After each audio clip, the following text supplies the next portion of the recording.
أبساخا حدي سخال قدوس قويتا السراويت هللويا سكان عدما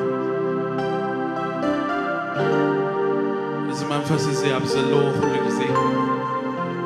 أبو مفتاح له أبو حرنة له أبو لوطي له أبو فوسي له أبو من دقاف له هللويا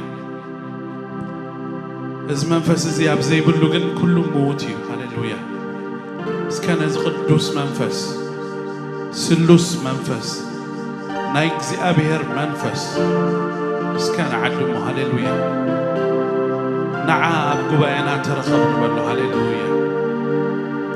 اتمنتاي يسو تزيل كل كنتوي يسو تزيل ولا حدا يلي هللويا سكان توعيو هللويا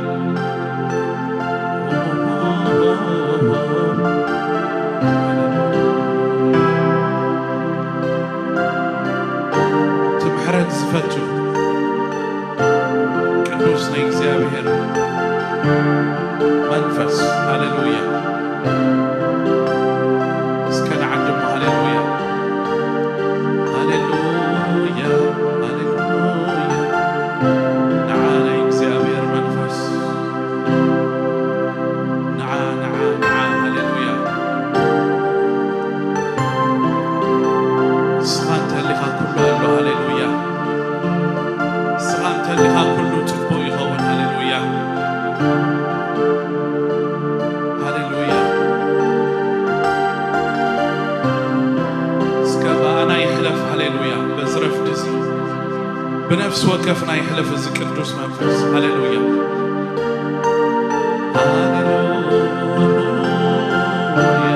هللويا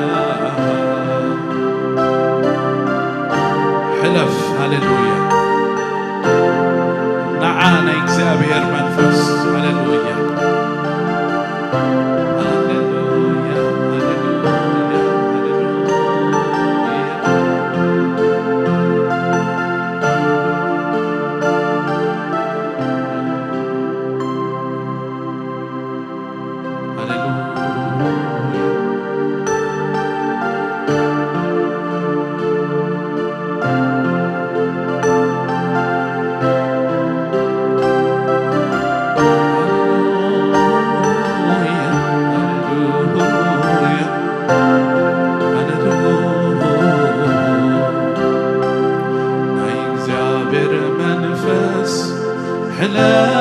حلف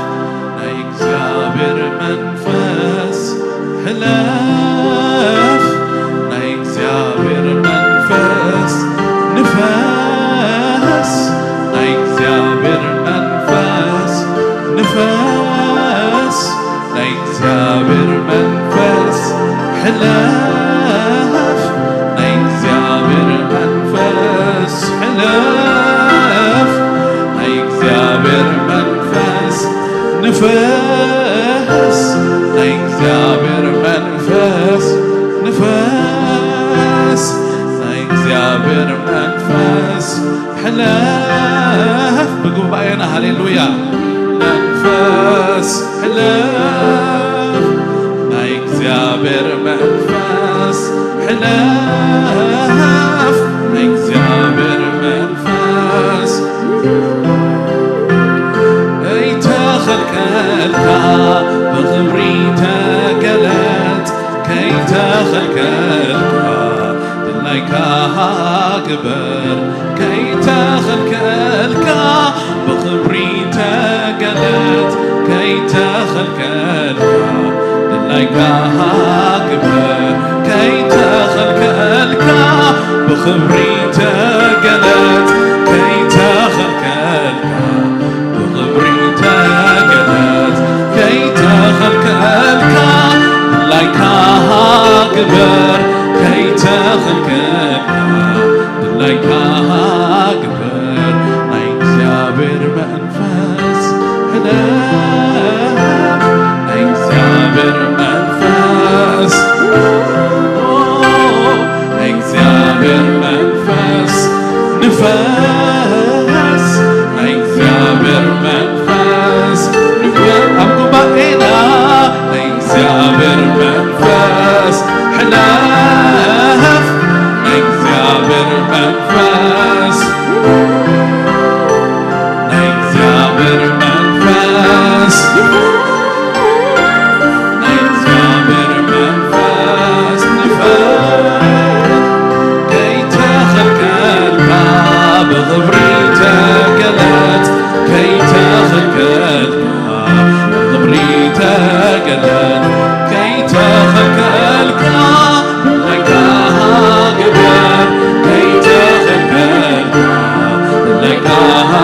كبر كي تخلقك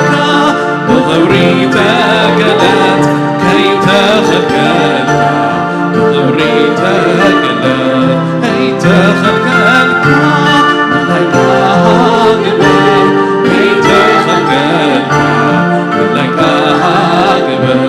بأنا كتحالف ناي قلبي يخوكا بأنا كتحالف ناي قلبي يخوكا بقباينا كتحالف ناي قلبي يخوكا بأنا كتحالف ناي قلبي يخوكا بزبخا كتحالف ناي قلبي يخوكا بغبنا كتحالف ناي قلبي يخوكا زابر منفس بخبري تقلت بخبري تقلت بأنا ختحالف نقدي خوكا بأنا ختحالف نقدي خوكا كي تخلقك بخبري تقلت كي تخلقك بخبري تقلت تخلقك لك أكبر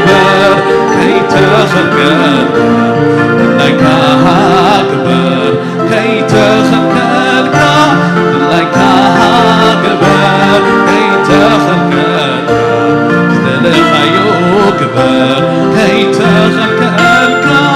بخبري تقلت كي تخلقك خبرها تقلت كي تخلقك بخبرها تقلت كي تخلقك بخبرها تقلت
خا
طبقة زخونة لك كهنا لنا هللويا هللويا بمنفسه لإخو بزرف دزيك زي أبهر سانا خوص لزفتوس لزحري كبرن هبو هللويا خموز مسألة ولحد ديل هللويا هللويا كبرن هبك هللويا هللويا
يسوس مني كماخا يسوس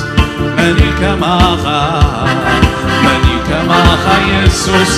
مني كماخا يسوس مني كماخا يسوس مني كماخا يسوس مني كماخا يسوس مني كماخا يسوس يلا كماخا زفكر يلا كماخا زفكر يلا كماخا يلا كماخا يلا كماخا زفكر يلا كماخا زفكر زمن يلا كماخا زفكر يلا كماخا يلا كماخا يلا كماخا يلا كماخا يلا كماخا مني كماخا يسوس مني كماخا يسوس مني كماخا يسوس مني كماخا يسوس مني كماخا يسوس مني كماخا يسوس مني كماخا يسوس مني كماخا يسوس مني كماخا يسوس يلا كماخا زفكر يلا كماخا زفكر يلا كماخا زفكر يلا زمكر يلا كماخا يلا كماخا يلا كماخا يلا كماخا يلا كماخا يلا كماخا يلا كماخا يلا كماخا يلا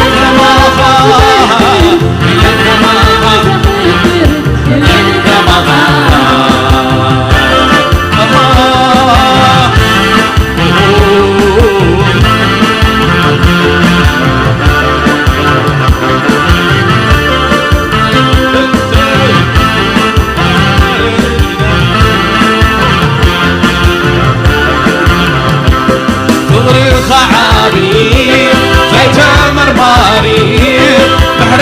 بزور زلالماوي زيت اللواوي كله صحفته يلا كماخا بكله ملو بغرخ عبي زيت مرماري محرت كابزور زلالماوي زيت اللواوي كله صحفته يلا كماخا بكله ملو كماخا يسوس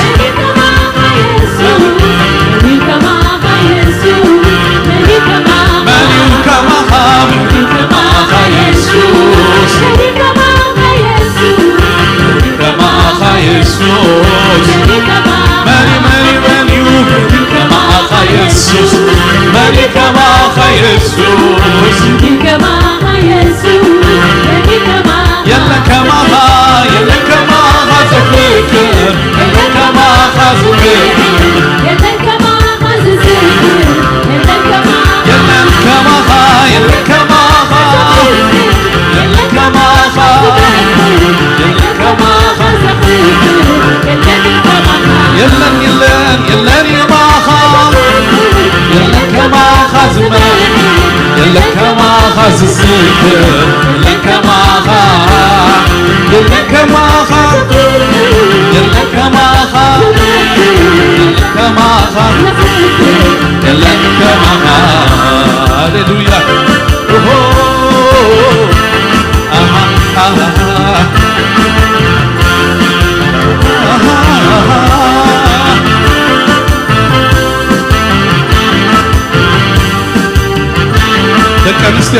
طرح يسكحجي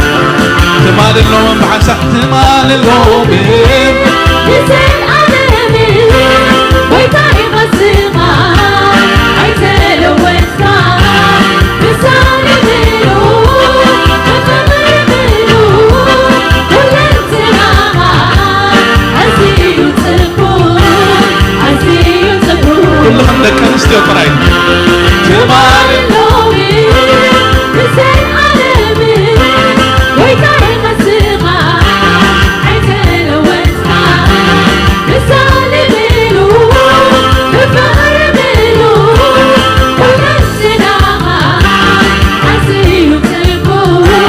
عزيو تلقون سلسي ماني كما أخا يسوس سيدي كما سي سي كما أخا يسوس ماني كما أخا يسوس ماني كما أخا يسوس كما أخا يلا كما أخا يلا كما أخا يلا كما أخا يلا كما أخا يلا كما يلا كما أخا يلا كما أخا يلا كما أخا يلا كما أخا يلا يلا كما أخا يلا كما أخا يلا كما أخا يلا كما أخا يلا كما أخا يلا كما أخا يلا كما أخا يلا كما أخا تمال اللومن نزل ألمن ويتاي خسخا عيتن وفقا بسهل ملون بفقر ملون كل انتناها عزيز الكون كلنا بحنسا تمال اللومن نزل ألمن ويتاي غسيقا عيتن وفقا لسان منو بفقر ملون ولنتناها عزيز الكون كله يجزا يمبركة خلقها يسكن يمبركة واترك الميخا نغطى لبو يجزا لكا سلزي الليل عبي كما أخا ستون كما أخا كله يجزا يمبركة خلقها يسكن يمبركة واترك الميخا لفلتا لبو يجزء لكا سلازي الليل عليها ما أخا شكر كله يجزا يمبركة خلقها سلازي الليل اترك النعمة لفلتا لبو يجزأك سلازي الليل عليك ماما ولا حدا يلم هاليلويا وترو يجزا كله يجزا يبارك خلقها يسكن يبارك واترك الميخا بفتا ولبو يجزا خلقها سلاسي الليل عليك ماما ستونك ماما سلسي ماني كما أخا يسوس ماني كما أخا يسوس ماني كما أخا يسوس شريك ماما ماني كما أخا شريك ماما يسوع ماني كما أخا يسوس شريك ماما يسوع ماني كما أخا شريك ماما يسوع شريك ماما يسوع شريك ماما يسوع شريك ماما يلا كما أخا يلا كما أخا يلا كما أخا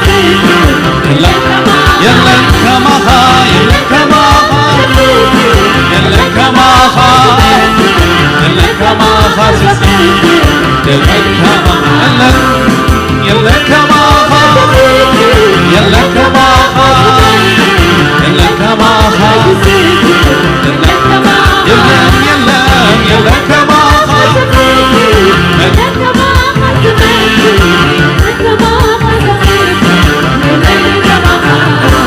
كله يجازى ينبرك خلقا سلا زيلي بفتح ويكون يجازى علقا سلا زيلي عبيد معها ستوك كمها كله يجازى ينبرك خلقا يسكن ينبركاش مطلوب الميخا بفتح ويكون سلا زي الليل حطوك كمها تنزي عليه يجز عليك غني غير بتدبرتك زمانك كله يكون عافا كتوي ركبكم سنايك معها سنايك معها سلسي عليه يتقعدك كبني غير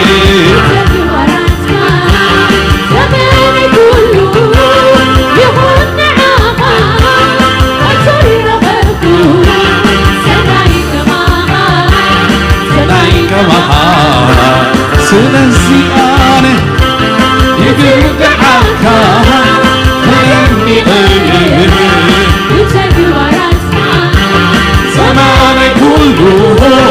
يكون معاها الطير غدو سمعيك معاها سمعيك معاها ملك معاها يسوس يسوس ملك معها يسوس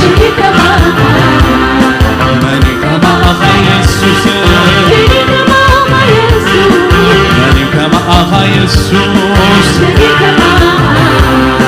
يلك معها يلك معها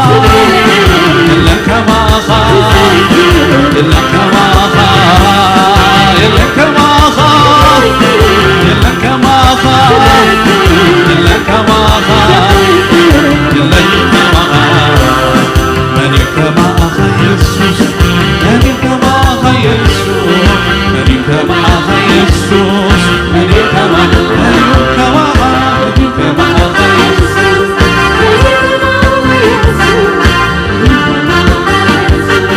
ملك معها ملك معها ملك معها ملك معها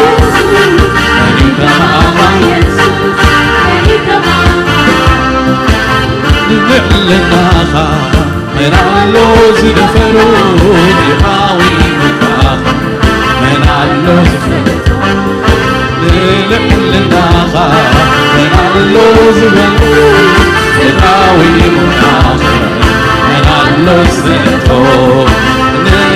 لناخا من اللوز دفرون يحاوي مكاخا من اللوز دفرون لناخا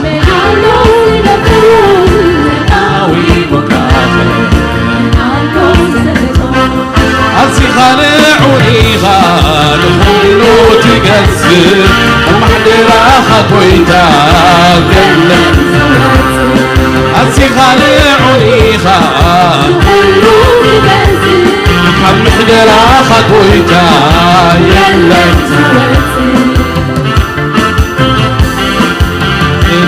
تقسر محدر خطويتا يلن الحون الحون الحون الحون التلعون التلعون التلعون التلعون التلعون التلعون التلعون التلعون التلعون التلعون التلعون بلوه أتدعون أتدعون أتدعون يقبو أتدعون صوعوه هللويا أتدعون أتدعون بلوه هللويا دعونيها دعونيها أتدعون أتدعون أفكم يكفت هللويا أتدعون أتدعون أتدعون أتدعون دعونيها نملخك قلتا نملخك نملخك يسوس نملخك قلتا نملخك يسوس نلعلنا من اللوز الفروح من اللوز الفروح نلعلنا قاوي وكافر نلعلنا نلعلنا سيد الفرد نلعلنا هللويا هللويا نلعلنا قاوي وكافر أتدعون أتدعون أتدعون أتدعون أتدعون أتدعون أتدعون أتدعون أتدعون أتدعون نملخك قلتا نملخك يسوس نملخك قلتا نملخك يسوس نخمز زبالة خيقبو فتي يملخك فتي أملخوه هللويا فتي فتي فتي فتي يزعكا هللويا سي هدي الناس فتي يملخك فتي فتي يتصدقك فتي فتي قصك فتي فتي يزعك فتي فتي يملخك فتي فتي قصك فتي يملخك فتي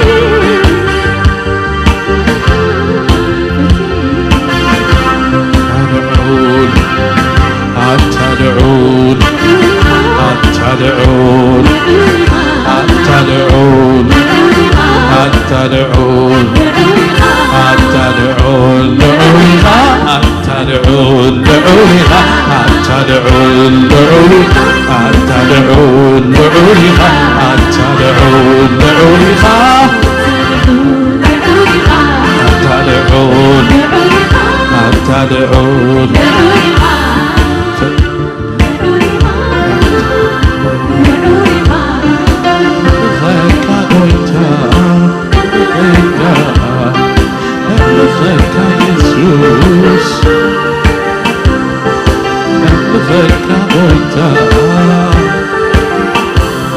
نملخك يسوس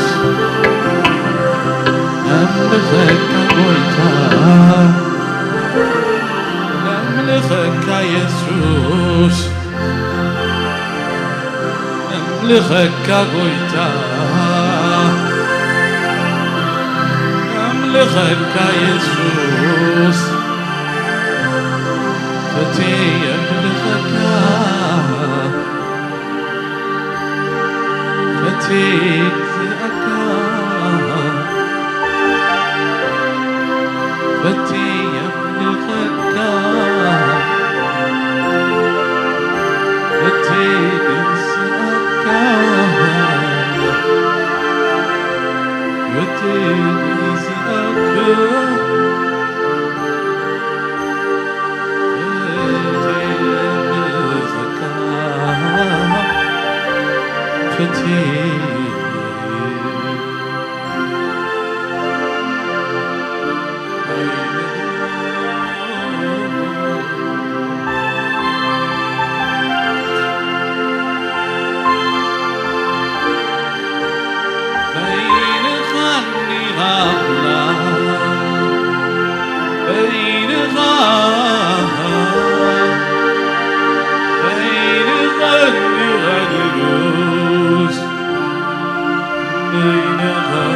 نملكك يسوع نملكك هللويا نزل ቅዱስ እግዚአብሔር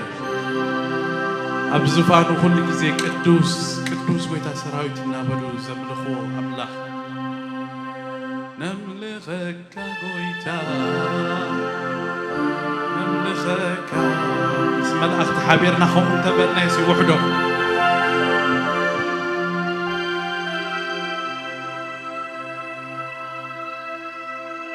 نعبيك كويتا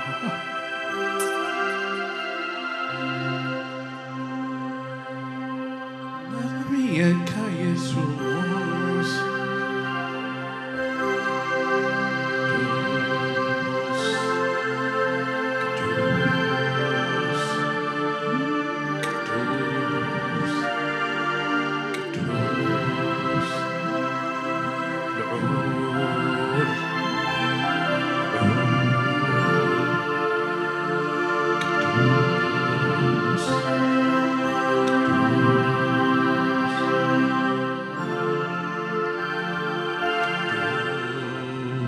هللويا هللويا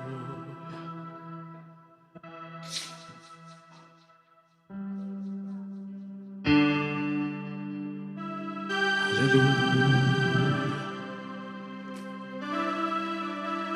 كل خبر نعود تقليلون بينه يكون هللويا كبر يوسد هللويا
يزاربوا بزعبها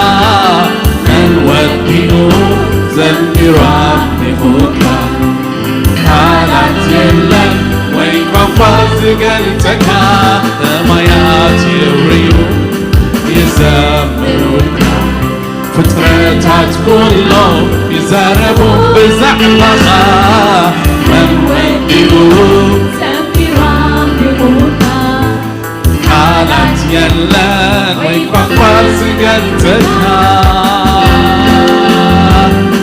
زقلت قنقا يلن يتنكها زقلت قنقا يلن قدس النهار زقلت يلن لمن نتكار فيلو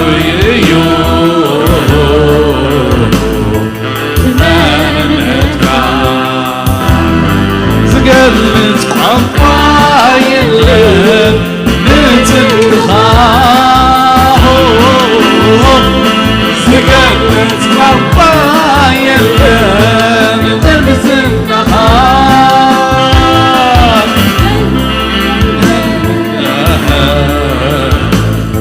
لمن نتكار فيلو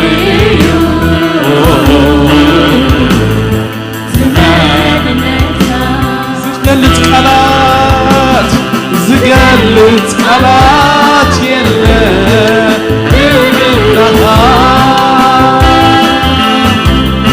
زقلت قلات يلن قرمها زقلت يلن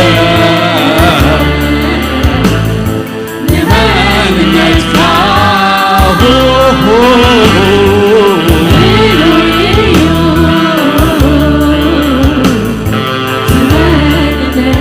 زقلت قلات زقلت قلات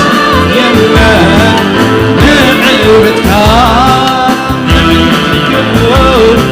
نقلت قلات يلن نقرمها زقلت يلن لمن ندفعه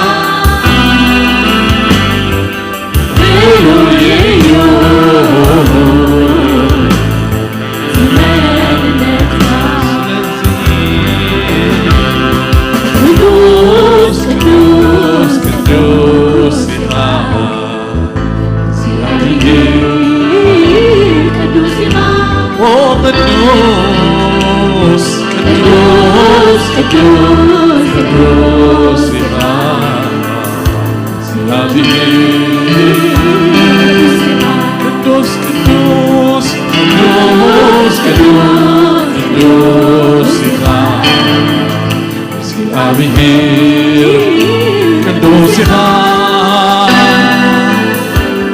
قدوس قدوس قدوس قدوس እግዚአብሔር ቅዱስ እግዚአብሔር ቅዱስ እግዚአብሔር ቅዱስ እግዚአብሔር ቅዱስ እግዚአብሔር ቅዱስ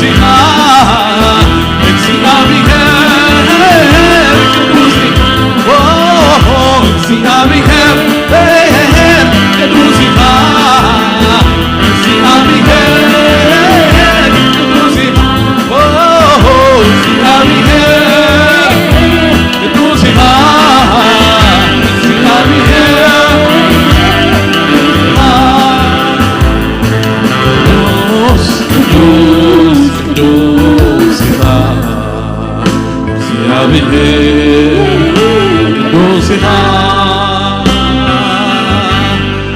ቅዱስ ቅዱስ ቅዱስ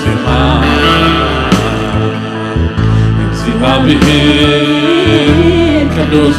ቅዱስ ቅዱስ ቅዱስ ቅዱስ ቅዱስ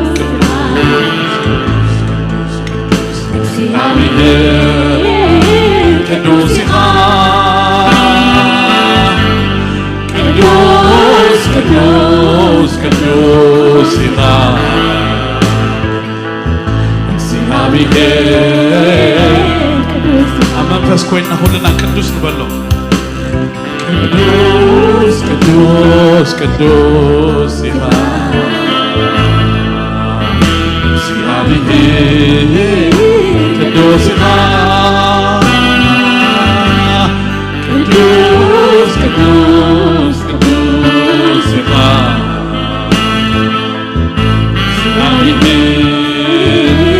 ቅዱስ ኢኻ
ቀዲስካኒ ግርማ ክብርኻ ኣዕቤትካ ጽባቐ ገጽካ ቃል ከናፍርካ በዚሁ መን ይምርምረካ መን ይገምተካ ኢየሱስ ዓቢኻ ኢየሱስ ጎይታ ኢኻ ኢየሱስ ዓቢኻ ኢየሱስ ጎይታ ኢኻ ኢየሱስ ዓቢኻ ኢየሱስ ጎይታ ኢኻ እግዚአብሔር ቅዱስ ኢኻ እግዚአብሔር ቅዱስ ኢኻ ኢየሱስ ዓቢኻ ኢየሱስ እግዚአብሔር ቅዱስ ኢኻ እግዚአብሔር ቅዱስ ኢኻ ለዚህ ቅዱስ ቅዱስ ቅዱስ ኢኻ እግዚአብሔር ቅዱስ ኢኻ ቅዱስ ቅዱስ ቅዱስ ኢኻ እግዚአብሔር ቅዱስ ኢኻ ቅዱስ ቅዱስ ቅዱስ ቅዱስ ቅድስናውን ሓሰብኩም ሃሌሉያ ቅዱስ እግዚአብሔር ቅዱስ ኢኻ ቅዱስ ቅዱስ ቅዱስ ኢኻ እግዚአብሔር ቅዱስ ኢኻ ቅዱስ ቅዱስ ቅዱስ ኢኻ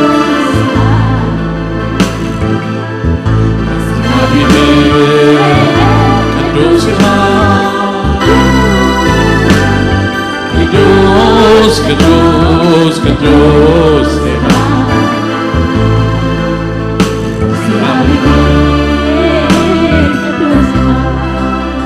ቅዱስ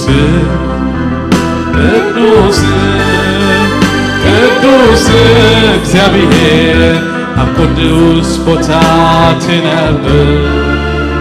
ክቡር ክቡር ክቡር እግዚአብሔር ኣብ ክቡር ቦታ ትነብር ሃሌሉያ ሃሌሉያ ሃሌሉያ ናምልኸካ ንባርኸካ ኢየሱስ ንሰግደልካ ብፍታወይ እግዝኣካ ናምልኸካ ናምልኸካ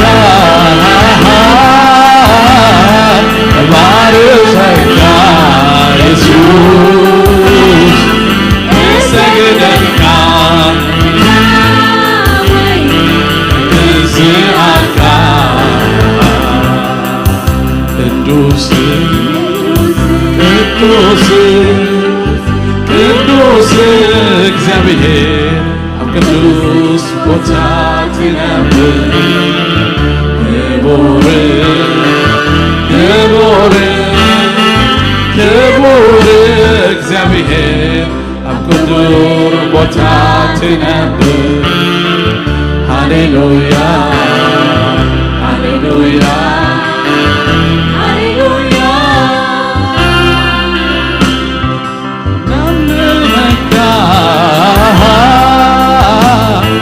ንባርኸካ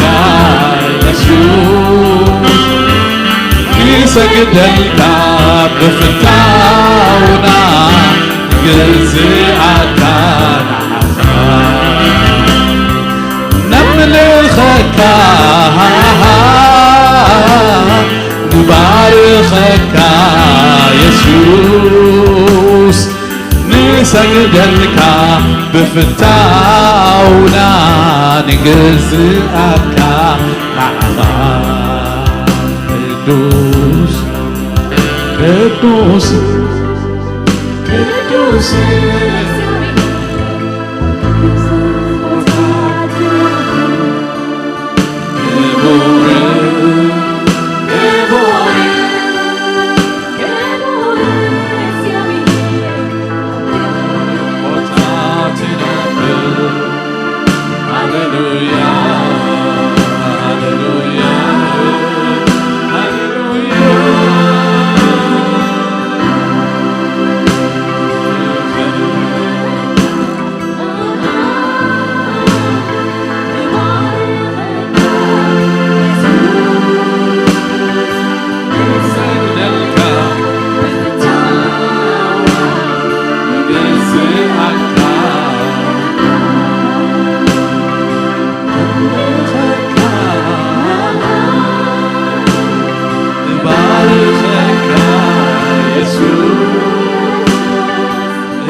ቅዱስኻ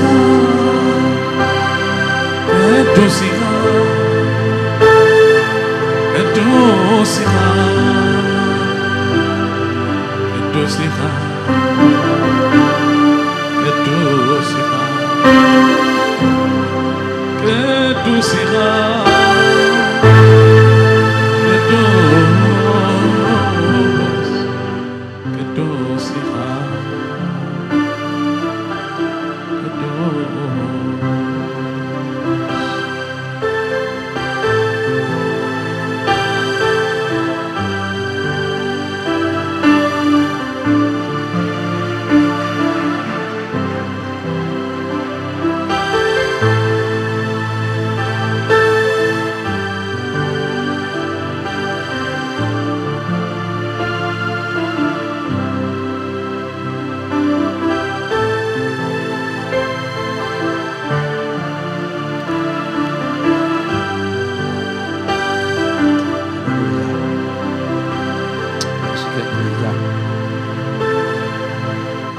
نقدس مكان العلو زيابير بحق نسخة قدوسيخا قدوسيخا قدوسيخا زيابير زمسلك زي بالكا بوانقوا مدر زي تقلص عبي أملاخ مزنا زي بالكا زيابير مسمن مخنا مساسلك نسخافلو يا أملاخي خاك زيابير ناخا خنا من لخاب أصدقات رخيبنا أبيهر بمنفسك تدقيفنا بحق قابل بنازنا قليه أملخو خنا قرب لك تنيحنا جبير أملاخنا تمسكن نزنا قرز سلز عدل كنا فلي تسقى فلي بركت قبل علينا سلز فسسكا سمعتنا خفوت سلز قبر كايو جبير أملاخنا كبر نبكالونا وقت جبير قويتا سراويت لبنا بكدمي خفسس وغزيابير أملاخنا ردي كاننا يخامو غويتا كبرن بكالونا. Thank you Jesus. Thank you Jesus. Thank you Jesus. Thank you Jesus.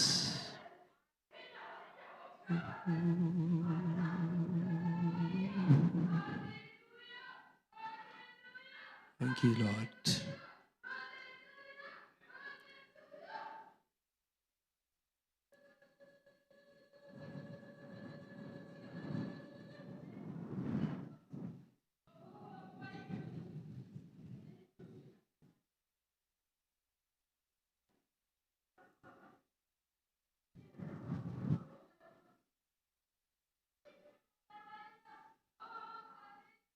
جابير نبارك تبارك هاللويا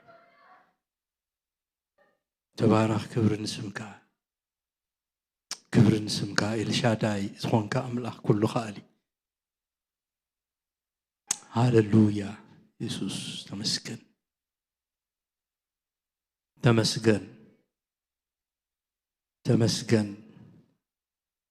أبت منفساوي على ما بتعلم منفس بمنفس كنعتو سلازردا كاننا غزي أبيهر أبت منفساو نجر أتينا خن بز كابخا خن بارك كابخا خن مكل وغزي أبيهر كابخا خن ركب سلازقنا لنا نباركك بحو منفسك سلازتنكف كاننا تمسكن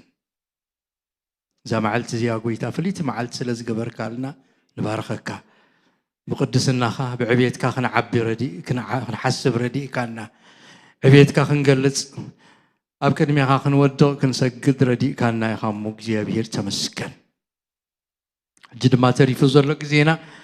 قويتا بملأتك زيابير ما أكلنا ترخيبك أو وشت اللونتك خوينا نقالك خن سمعه أو وشت اللونتك خوينا هي باتنا خنهب أملخنا خنقرب كترد عنا بسم يسوع نصلي قويتا كله زي زنات كاي زهزب الزنات كاي زبوتا الزنات كاي ورسو قويتا خبر تمسكن بسم يسوع آمين آمين والله أنا آمين نبل الالتان تاقعيتن قويتا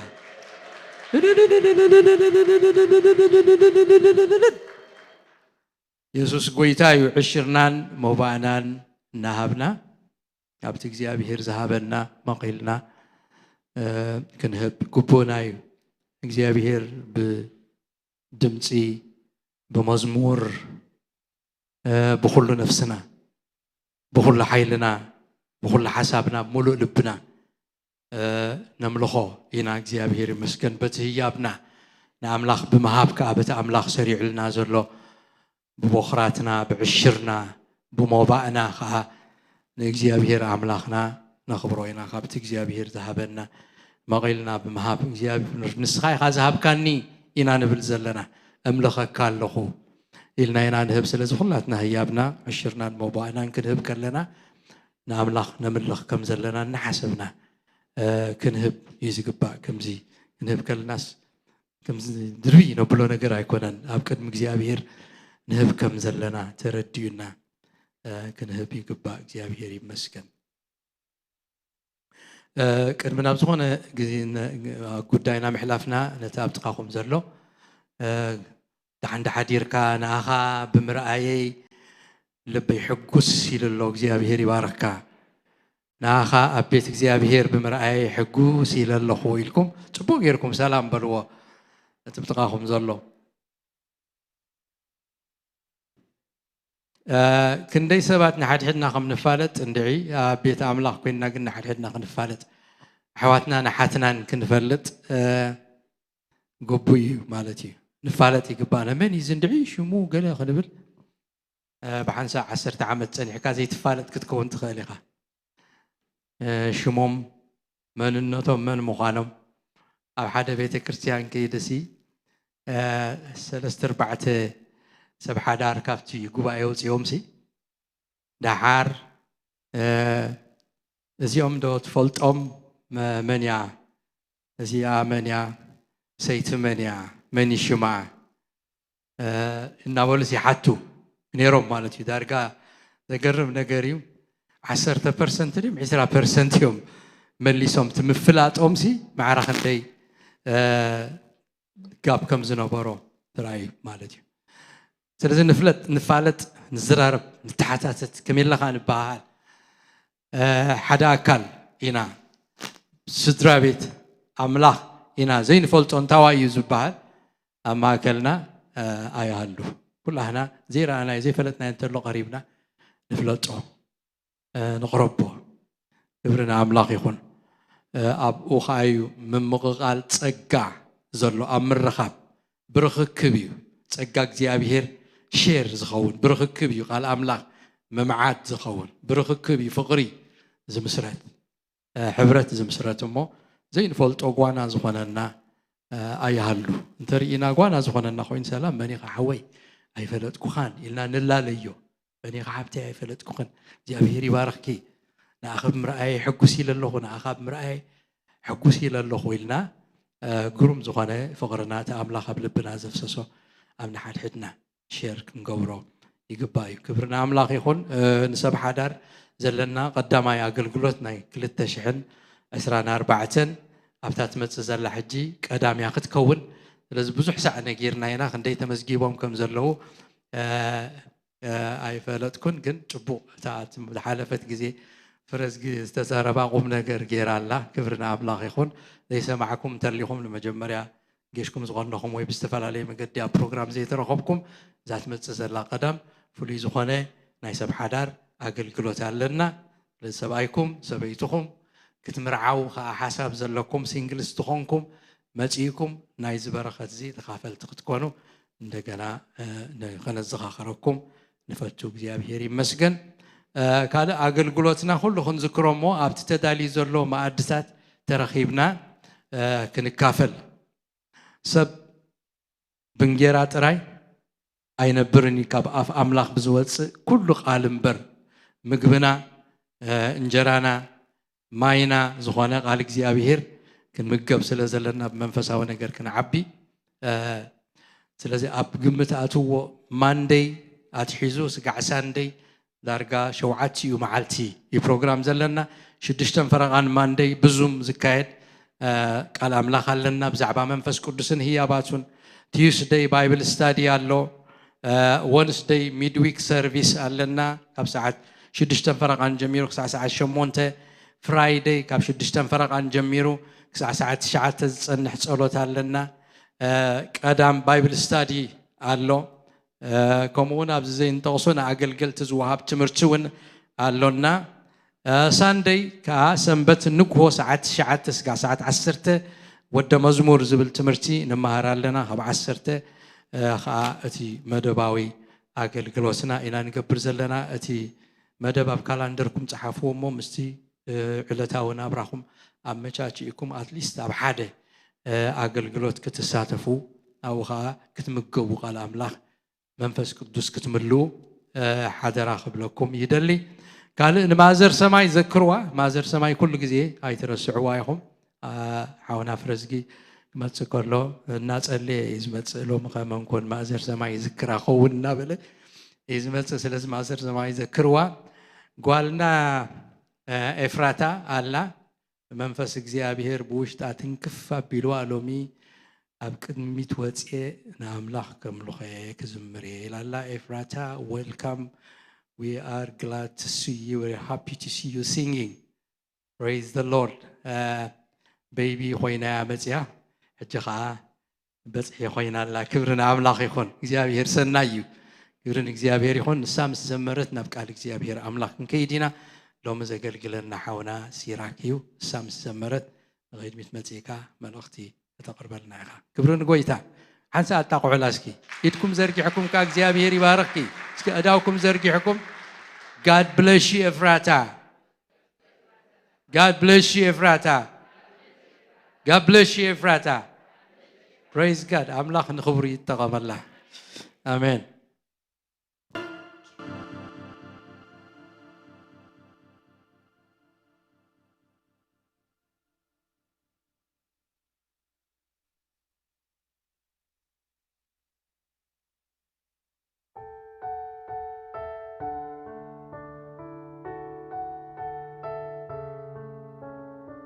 If you guys know this song, you can sing along too.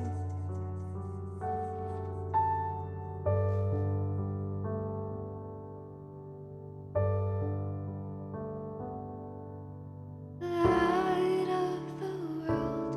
oh step down into darkness. Open my eyes, let me see beauty that made this heart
ኢየሱስ ክርስቶስ ጎይታ እዩ ደስ አይብለኩምን ብጣዕሚ ዘገርም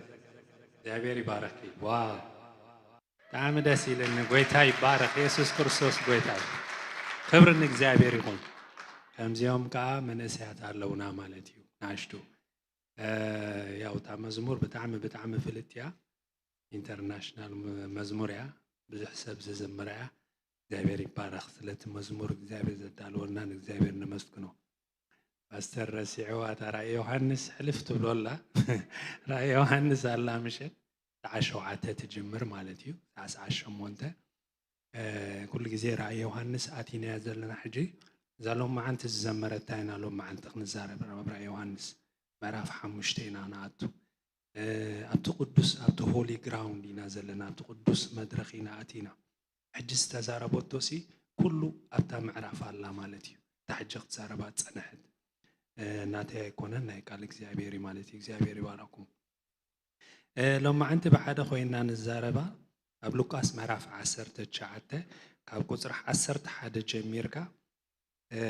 ዘላ ወንጌል ሉቃስ ምዕራፍ ወንጌል ሉቃስ ከም ዝፀሓፎ ተበልኪ ሓይሽ መስለኒ ወንጌል ሉቃስ ከም ዝፀሓፎ ሓንቲ ወንጌል እያ ዘላ ወንጌል ማቴዎስ ከም ዝፀሓፎ ወንጌል ሉቃስ ከም ዝፀሓፎ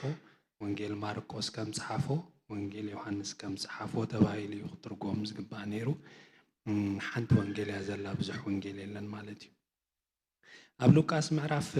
11 እዚኣ ሓድሽ ትርጉም ስለ ዝኾነት በታ ናይ ቀደም ትርጉም ተገበርኳ ተሓይሽ ፍልይ ከይብለኩም ትርጉም ሓድሽ ትርጉም ኣቕልል ኣቢሎም እዮም ተርጉሞማ ዘለው ሉቃስ ምዕራፍ 11 ምዕራፍ 9 ይቕረታ ምዕራፍ 9 ካብ ቁፅሪ 11 ጀሚርና ዘገርም ዝኾነ ናይ እግዚአብሔር ነገር ኢና ኣብዚ ነንብብ ማለት እዩ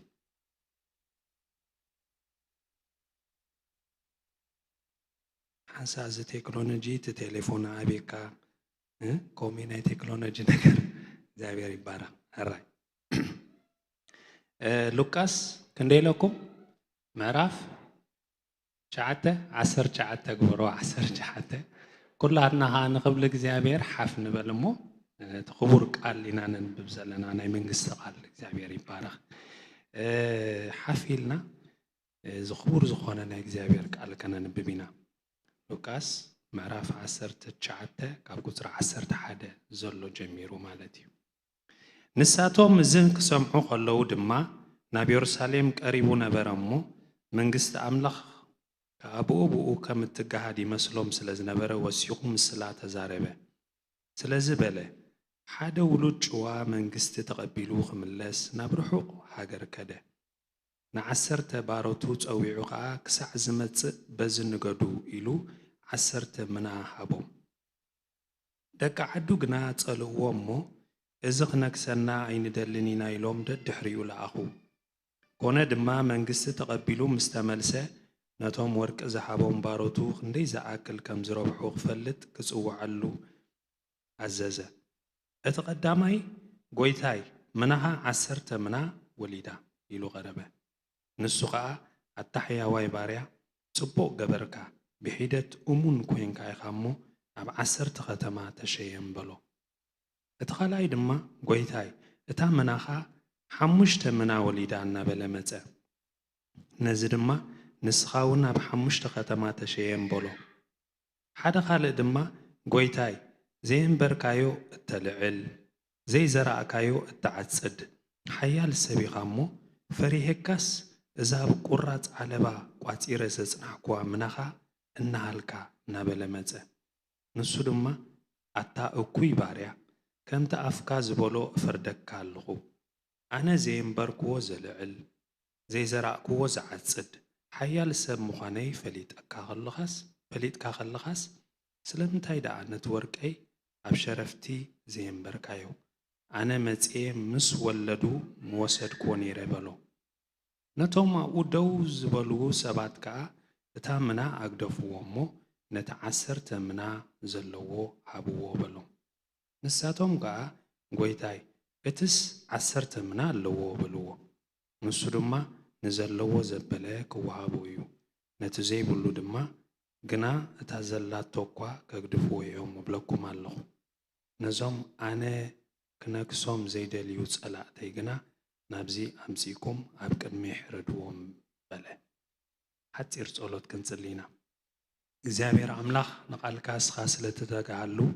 ነዚ ናይ መንግስቲ ኣምላኽ ቃልካ እግዚአብሔር ብምልኣት ክስበኽ ኣብዚ መድረኽ እዚ ንዓኻ ይጽዋዓካ ኣለኹ እግዚአብሔር ኣምላኽ ኩልንትና ናትካ ትምህርቲ ናትካ ስብከት ብዛዕባ መንግስቲ ኣምላኽ ነይሩ እሞ ብዛዕባ ሰብን ብዛዕባ ካልእ ነገርን ኣይነበረን ብዛዕባ መንግስቲ ኣምላኽ ነይሩ እታ መንግስትኻ ኣዝያ ጽብቕቲ ንሕና ድማ ክነጸብቓ ክንጽዕር ከም ዘለና ዝነገር ቃል እሞ እዚ ኣብ ውሽጥና ክተርፍ ብስም ኢየሱስ እጽልይ ኣለኹ እግዚአብሔር ኣምላኽ ንስኻ ኩሉ ጽቡቕ ከም ትገብሮ ይኣምን እሞ መንፈስካ ኣብዚ ጉባኤ ይመላለስ መንፈስካ ኣብዚ ጉባኤ ይመላለስ ኣነ ዘይኮንኩስ መንፈስካ ይምሃር እግዚአብሔር ቅድስናኻ ይምሃር እግዚአብሔር ጥበብካ ይምሃር እግዚአብሔር ንጽህናኻ ይምሃር እግዚአብሔር ናትካ ሓልዮት ናትካ ሰናይነት ናትካ ፍቕሪ ናትካ ጥበብ ኩሉ ኣብዚ ብምልኣት ይገለጽ እግዚአብሔር ስለዚ ስለትገብሮ ስለወድኻ ኢልካ ስለትገብሮ የመስግነካ ኣለኹ ደው ኢልኩም ከለኹም እዚ ቃል ዝተነበስ ክበሉ ቃል ኣምላኽ እዩ እዚ ቃል ዝተነበ ቃል ኣምላኽ እዩ እዚ ቃል ዝተነበ ቃል ኣምላኽ እዩ እግዚአብሔር ይመስገን ሕራይ ኮፍ ክንብል ኢና እግዚአብሔር ይባረክ እግዚአብሔር ኣብ ዘመናት መዓልትታት ሂቡና ግን መዓልቲ ካብ መዓልቲ ይፍለዩ ሕጂ መዓልቲ ዝፍለየሉ ነገር እንታይ ተዳኢልኩም ሓንቲ መዓልቲ ካብቲ ሓንቲ መዓልቲ ትፍለየላ እቲ ኣብኣ ዝኽሰት ነገር እዩ ወይ ከዓ ዘጋጥም ነገር እሳ ትፈልያ ሕጂ ሰብ ዝተወለደላ መዓልቲ እሳ ካብ ካልኦት ኣኽቢሩ ሪኣ ንምንታይ ኣብ ዓለም መጀመርያ ዝመጸላ ስለ ዝኾነ ኣኽቢሩ ይሪኣ ማለት እዩ ስለዚ መዓልቲ ትፍለ ተተሓዝነት እኳ እንተለወን ግን እንታይ ዝፈልያ ተዳኢልኩም እቲ ኣብኣ ዝኽሰት ነገር እዩ ማለት እዩ ሕጂ እግዚአብሔር መጀመርያ ካብ መዓልትታት መሪጹ ዝገበራ ነይራ መጀመርያ ናይ መጽሓፍ ቅዱስ ጠቕላላ ክትርእይዎ ከተንብቡ ከተጽንዕዎ እንተደኣ ደሊኹም መጀመርያ እግዚአብሔር ፍጥረት ይፈጢሩ ቅድሚ ፍጥረት ግን ነይሩ እዩ ኣምላኽ ብመጀመርታ እንታይ ገበረ ሰማይን ምድርን ፈጠረ እግዚአብሔር ይመስገን ቅድሚ ኩሉስ ኣምላኽ ትብል ቃል እያ ዘላ ቅድሚ ሰማይን ምድርን እታ ቃል ተሪኢኹማ ኣምላኽ እያ ትቕድም ስለዚ ኣምላኽ ቅድሚ ፍጥረት ነይሩ ማለት እዩ ሕጂ መጀመርያ መጽሓፍ ቅዱስ እቱ ክብል ከሎ ኣምላኽ ቅድሚ ፍጥረት ምንባሩ ኣዊጁ ብድሕሪ እንታይ ገይሩ ኣምላኽ ዝፈጠሮ ነገር ነጊርና ምዕራፍ 1 ዘፍጥረት ምዕራፍ 2 ዘፍጥረት ኣምላኽ ዝፈጠሮ ነገር ነጊሩና ኣፈጣጠራ ከመይ ምዃኑ ነጊርና እታ ምዕራፍ 2 እቱ ምስ በልኩም ንሰብ ፈጢሩ ማለት እዩ ንሰብ ከም ዝፈጠረ ምስ ነገረና ድሓር ብዛዕባ ፍጥረት ክዛረብ ፀኒሑስ ምዕራፍ 3 እቱ ምስ በልኩም ሓጢኣት መፅዩ ኣቤት እዚ ሓጢኣት እዚ ንኩሉ ነገር ይበኪልዎ ሓጢኣት ዘይገበሮ ነገር የለን ሰብ እንታይ መፅዩ ብሰብ ሓጢኣት መፅዩ መጀመርያ እግዚአብሔር ድሓር ፍጥረት ኣምላኽ ድሓር ሓጢኣት እግዚአብሔር ነዊሕ ግዜ ዝወሰደሉ ነዚ ሓጢኣት ንኽድምስስ ተጓዕዞ ጉዕዞ እዩ ነዚ ሓጢኣት ዝኸጥፍእ ዝገበሮ ጻዕሪ እዩ እቲ ዝበዝሐ ናይ መጽሓፍ ቅዱስ ክፍሊ ነዚ ይሸፊኑ ዝርከብ ንሰባት ከድሕን ናይ ምድሓን ነገር ክገብር ነዊሕ ግዜ ዝወሰደሉ ነዊሕ መደብ ናይ እግዚአብሔር ሳልሳይ ድማ ናይ ምድሓን መደብ በባህል ተራብዓይ ማለት እዩ ናይ መወዳእታ ናይ ምድሓን ምስ ገበረ ድማ ናይ ምኽባር ዘመን ዝበሃል ኣሎ እግዚአብሔር ብዘለዓለማዊነት ናቱ ብግርምኡ ዝግለጸሉ እታ መንግስቲ ሒዝዋ ዝመጸሉ እታ ንናፍቓ መንግስቲ ሓጢኣት ዘይብላ ንጽህቲ መንግስቲ ቅድስቲ መንግስቲ ምንም ኣበር ዘይብላ ብቅድስና ትኸይድ ኢንጃስቲስ የለናዋ ሃሌሉያ ኢንጃስቲስ ዘይፍትሕ ዝበሃል ነገር የለናዋ ቅድስና ዝመልኣ መንግስቲ ንሳዕ ማለት እዩ ሕጂ ናይ እግዚአብሔር ቃል እንተዳ አንቢብና በሐድሽ ኪዳን ኢየሱስ ነዊሕ ግዜ ዝወሰደሉ ነዚኣ ኣብ ልቦም ከም ርትዕ ኮይና ክትቅመጥ ከም ቀንዴል ኮይና ከተብርህታ መንግስቲ ኣምላኽ ይጻዕሩ ነይሩ ሓደ ግዜ ይስከፍ እዩ ብዘመን እዚ ብዛዕባ እቲ መንግስቲ ኣምላኽ ዘይኮነስ ብዛዕባ ሰብ ጥራሕ ይኸውን ሰብ ይሽትት ማለት እዩ ሰብ ኣይኮነን ትርእስቲ መን ትርእስቲ من يترأستي يسوع كريستوس يتنستي يسوع كريستوسن منجست أملاخن يترأستي حجب زعبا منجست أملاخ كن كله كله تايلو منجست أملاخ قدم من تايلو منجست أملاخن تايل ليو صدقون تخلق ان تايلو وسخلكم بزعبا زوسخ نجر يكون كان تقدم زعبا من ها تقدم زعبا منجست أملاخ مالتي حجي منجست أملاخ كزاربو مسجمرة منجست أملاخ ززارب وانجيل ماتيوس كم صحفو وانجيل لوقاس كم صحفو وانجيل مارقوس كم صحفو زوم سلسته صحفت طرحهم بزعبا منجست أملاخ نوح تزاربو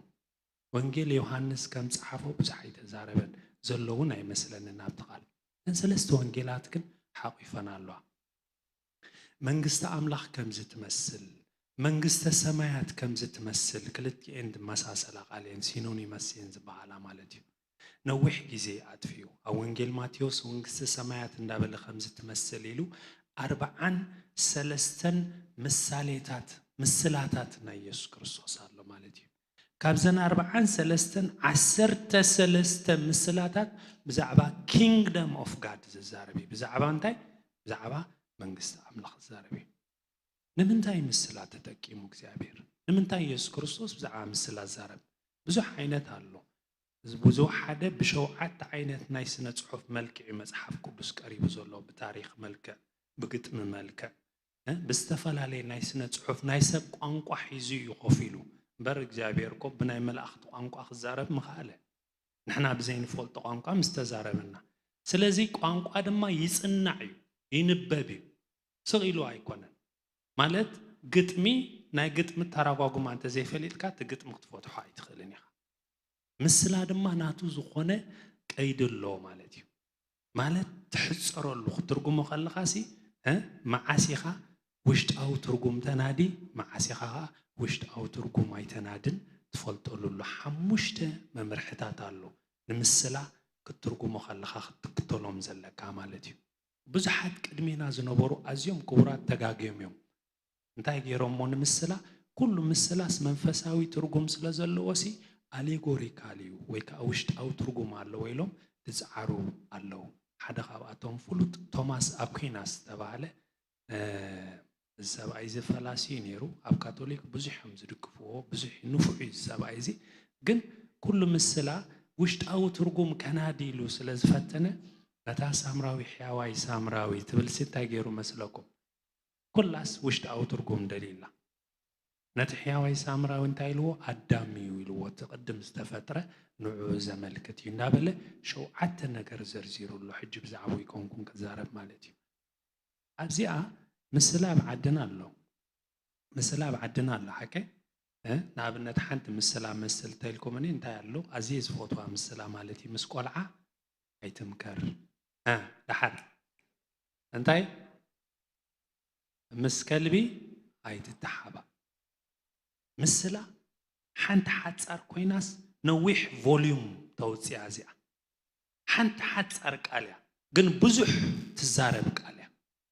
ሕጂ مسلا ዘምጾ ብዙሕ ቃል ዘድምቕ ስለ ዝኾነ ስለ ዘብርህ ማለት እዩ ንምንታይ መስቆልዓ እንታይ ትብል ኣይትምከር ንምንታይ ከም መስቆልዓ ዘይትመክር ለመኸርካ እንታ ገብረልካ ኣብዚ ኸደ ኸይዱ ክነግረልካ እዩ ምስጢር ስለ ዘይሕዝ ቆልዓ ማለት እዩ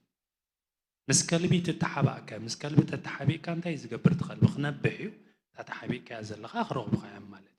نوح فوليوم الزاربي حجم جمريا ناي مسلا على مو أنتايو نتزب بحال زلوس أتصبيك أتوكيرك بتزردك أنك أجيروس يا بيرن خزارة بناي كوفا بيلو بتعمي زسحب مسلاتات الله حدا خواتهم أب مسافنتي معرف شعت زلو ينبوه بجزا أزيد سحب مسلاي زعبا يوتام كزارب كله استزاربو أولي النابلة مسلا زمسلو لو زقرم عينت مسلا كاكوتري عسرت حدا خيدكم عم بوه مالتي بزح مسلا تاتالو بتنبيت إساسالو حجي أبزي يسوع كريستوس بزعبا مسلا زارب كله مسلا ناي منجست أملاخ انت خيلة زين بارت 1 بارت 2 إلى خالق زي أبزز مسخلن زعبا مسلا استزاربن كبرك في التنية مالتي أبتفل عليك زيد مزانا يا مالتي مسلا نايمن نايمن قصة أملاخ ምስላ ናይ ሰብ ኣይኮነን ዝዛረብ ዘሎ ናይ ምን ናይ መንግስቲ ኣምላኽ ጅምር ከብል ከሎ እንታይ ኢሉ ጀሚሩ ምስላ ናይ መንግስቲ ኣምላኽ ክጅምር ከሎ እንታይ ኢሉ ኣብዚኣ ትሕሸኒ ንሓዳሽ ትርጉም ስሕውስውስ ከይትብል ዓይንኻ ትኸይድ ኣላ መስለኒ እግዚአብሔር ይመስገን ሕጂ እንታይ እዩ ኣብዚኣ እንታይ ኢሉ ንሳቶም እዚ ክሰምዑ ከለዉ ድማ ናብ ኢየሩሳሌም ቀሪቡ ነበረ እሞ መንግስቲ ኣምላኽ ከዓ ብእኡ ከም ትገሃድ ይመስሎም ስለ ዝነበረ ወሲኹ ምስላ ተዛረበ ደጋጊሙ እዩ ተዛሪብዎ ኣቐዲሙ እንታይ ኢልዎም መንግስቲ ኣምላኽ ሕጂ ኣይትመፅን እያ ዓይነይቲ መንግስቲ ኣምላኽ እዩ ዝብሎም ዘሎ ሕጂ መንግስቲ ኣምላኽ 4 ደረጃታት እዩ ዘለዋ 5 ክትገብሩዋ ትኽእሉ ኢኹም ኣነ ግን 4 እየ ዝፈትዋ እታ መጀመርያ ኣብ ብሉይ ኪዳን ብዛዕባ መንግስቲ ኣምላኽ እንታይ ዝበሃል ነይሩ ክትመፅያ እንዳተባህለት ዝምነይዋ ዝነበሩት መንግስቲ እያ ትንቢት ዳንኤል ምዕራፍ 2 ቁፅሪ 44 እንተኸይድኩም ክትረኽብዋ ትኽእሉ ኢኹም እታ መንግስቲ ኣምላኽ እንታይ ትመስል ክትመፅያ ኣይመፀትን ክትመፅያ እንዳበሉ እስራኤላውያን ኣዝዮም ዝፅበይዋ ዝነበሩ መንግስቲ እያ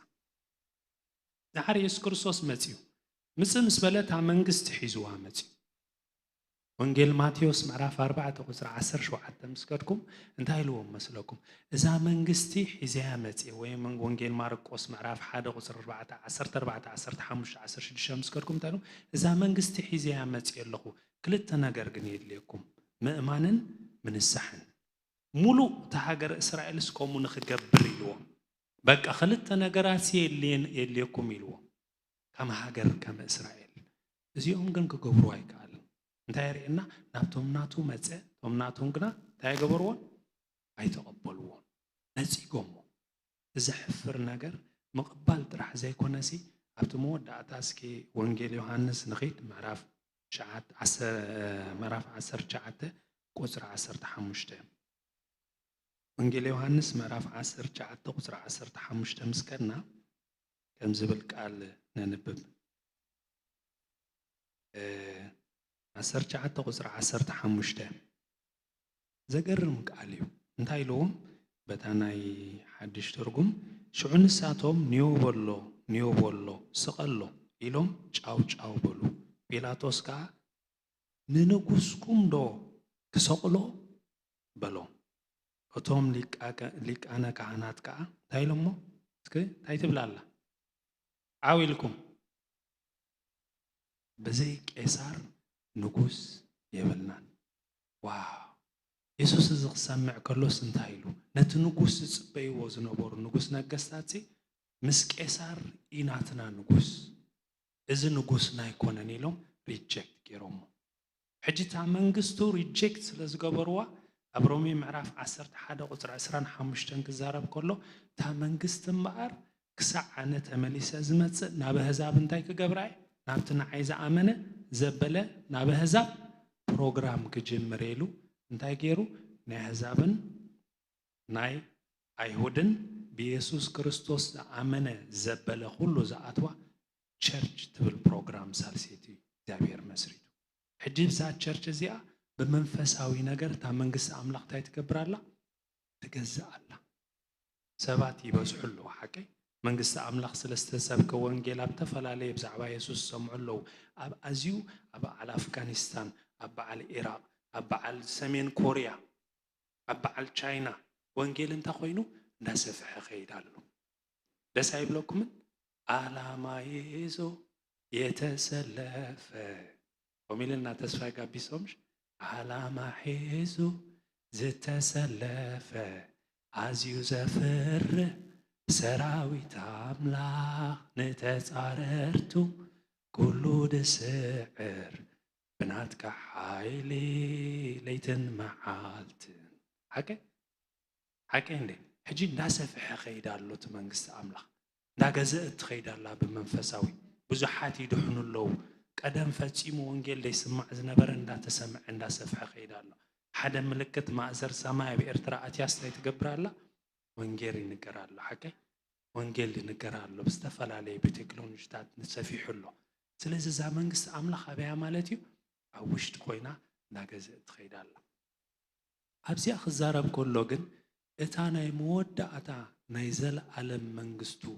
ሒዝዋ ዝመጽእ ይዛረብ ዘሎ ንስኻትኩም ዝርድአኩም ዘሎ ሕጂ ግብረ ሐዋርያት ምዕራፍ 1 ቁጽሪ 6 7 8 ቆም ኢሎም ኣለዉ ታ መንግስትስ መዓስ ኢኻ ደኣ ትተኽላ ታ ንጽበያ ዘለና ዘለዓለማዊት መንግስቲ ኣብ ብሉይ ኪዳን ብዙሕ ዝተነግረት ብዙሕ ንጽበያ ዝነበርና ንሕና ድማ ቶፕ ኮይና ወይ ኣብ ላዕሊ ኮይና ተሰቂልና እስራኤላውያን ንኹሉ ዶሚኔት ጌርና ንነብረላ መንግስትሲ መዓስያ ትመጽእ ኢሎሞ መዓ ዝጸንሐ ልምዲ እንታይ ዝብል ኣለዎ ክልተ መሲሕ እዮም ዝመጹ ሓደ ዝመውት ሓደኻ መንግስቲ ሒዙ ዝመጽእ ንጉስ ዝብል ኣለዎ ከምዚ ኣምኑ ነይሮም ዘካርያስ ምዕራፍ 9 ቁጽሪ 9 10 ብዛዕባ ቀዳማይ ምጽኣቱን ብዛዕባ ካልኣይ ምጽኣቱን ይዛረብ ኢኹም ሕጂ ታ መንግስትስ ብጌጋ ተረዲኦም ጌጋ መረዳእ ነይርዎም ኣቤት መጽሓፍ ቅዱስ ትጋገ ከለኻ ትድሓን ብዛዕባ ምግቢ ተተጋጊኻ ምግቢ ሓሰማ ምብላዕ ኣይ ምብላዕ ተተጋጊኻ ፀገም የለን ድሓኒሱ ሓቀይለ ሓሰማ ምብላዕ ኣይ ትብላዕ ኣይከራኽረናን ኣብ ናይ ኢየሱስ መንግስቲ ጌጋ ተጌርካ ግን ብጣዕሚ ሕማቕ ክንሪኦ ኢና ኣብዚ ምዕራፍ እዚ እታ ናይ ኢየሱስ መንግስቲ ተጋጊኹም ኢሉ ኸረድኦም ከሎ እንደገና ንርዳእ ማለት እንታይ ኢልዎ ንኺድ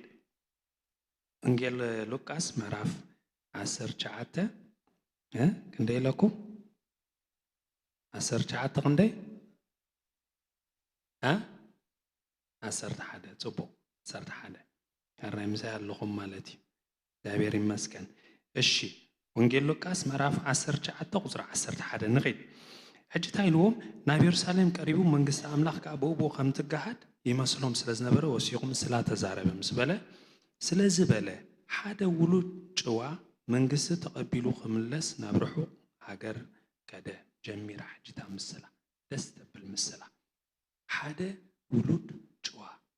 ንምንታይ በምስላ ካልእ ጥቀማሎ ድማ ኣብ ማቴዎስ ምዕራፍ 13 ታይልና ፈጺሞም ምርዳእ ምስ ኣበይዎ ተናበንቶም ናይ ኣይሁድ መራሕቲሲ ብምስጢር ገይሩ ክዛረቦም ፈቲኑ ማለት እዩ ሕጂ እቲ ንመንግስቲ ኣምላኽ እቲ ኢየሱስ ክርስቶስ ዝኣመነ ዝደሓነ እቲ ምስጢር ካብ መንግስቲ ኣምላኽ ይወሃቦሞ ይፈልጡ ሪቪል ድኸውን ይግለጸሉ እቲ ኢየሱስ ክርስቶስ ዝኣመነ ግን እንታይ ይኸውን ይስወሮ ማለት እዩ እዚኣ ኸ ተኻልእቲ ናይ ምስላ ፐርፐዝ ዕላማ እያ ሕጂ እንታይ ኢልዎ ምስጢር መንግስቲ ኣምላኽ ንዓኹም ተዋሂባትኩም ኣላ ኢልዎም ነይሮም ደቀ መዛሙርቲ ማቴዎስ 13 ሓደ ውሉድ ጭዋ ኢየሱስ ክርስቶስ ናበይ ከይዱ መንግስቲ ተቐቢሉ ክምለስ ናብ ርሑቕ ሃገር ከይደ ሕጂ ክልተ ነገር መንግስቲ ካብ መን ክቕበል ካብ እግዚአብሔር ኣምላኽ ተቐቢሉ እንታይ ግበር ክምለስ ናበይ ከይዱ ሄቨን ናብ መንግስቲ ሰማያት ከይዱ ሕጂ ታምስላ ታይልዎም ንዓሰርተ ባሮቱ ፀዊዑ ከዓ ክሳዕ ዝመጽእ በዚ ንገዱ ኩሉ 10 ምና ኢሉ 10 ምና ሃቦም ሕጂ ኣብቲ ምና እንታይ ማለት እዩ ዶ ምና ከምዚ ዶ ከምቲ ዶ ኣይብለኩም እኔ ማለት እዩ ምና ኢልኩም ውሰዱ ኣድሓን ዝኾነ ምና ሂቦም ኣሎ እታ ምና ንዓሰርተ ባሮቱ ፀዊዑ ክሳዕ ዝመጽእ በዚ ንገዱ ኢሉ 10 ምና ሃቦም ሕዙን ሕጂ 10 ምና ሃቦም ኩለን ማዕረ ነቶም ባሮት ዝፀውዖም ብማዕረ ይሂብዎም ሕጂ እንታይ ክትከውን ኣይትኽእልን እያ ማለት እዩ እዚኣ ሕጂ ክትሕዙ ንደሊ ማለት እዩ ብዛዕባ ኣገልግሎት ኣይኮነን ዝዛረብ ዘሎ ደቀ መዝሙር ምግባር ኣይኮነን ወይ ፀጋታት ብዙሕ ዘሎ ክዛረብ ኣይክእልን ምክንያቱ ፀጋታት ብዙሕ ስለ ዝኾነ ማዕረ ኣይኮነን ሓቂ መምህር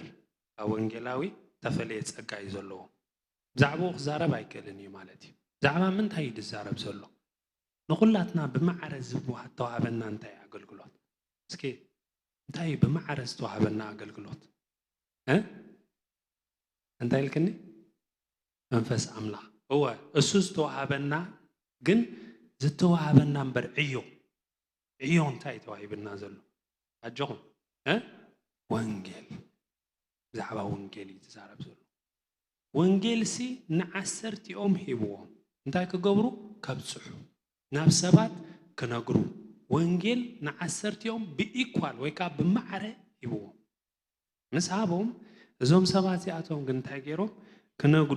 ክነግዱ ማለት ክረብሑ ከይዶም ንወንጌልሲ ክነግሩ እዞም ሰባት እዚኦም እንታይ ገይሮም ደቂ ዓዱ ግና ፀልእዎም እሞ እዚ ክነግሰና ኣይንድልን ኢና ኢሎም ደድሕሪኡ ለኣኹ ደቂ ዓዲ ዝብሎም ዘሎ ከዓ ኣይሁድ ዝቃወሙ ዝነበሩ ናይቲ ዓዲ ዝነበሩ መራሕቲ ኩሎም ኢየሱስ ክርስቶስ ንጉስ ኣይኮንካን ዝብሉ ዝነበሩ ደቂ ዓዲ ዝጸልእዎ ዝነበሩ ንስኻ ክትነግሰና ኣይንደልን ኢና ዝብሉ ክልተ ዓይነት ሰባት ኣለዉ ባሮት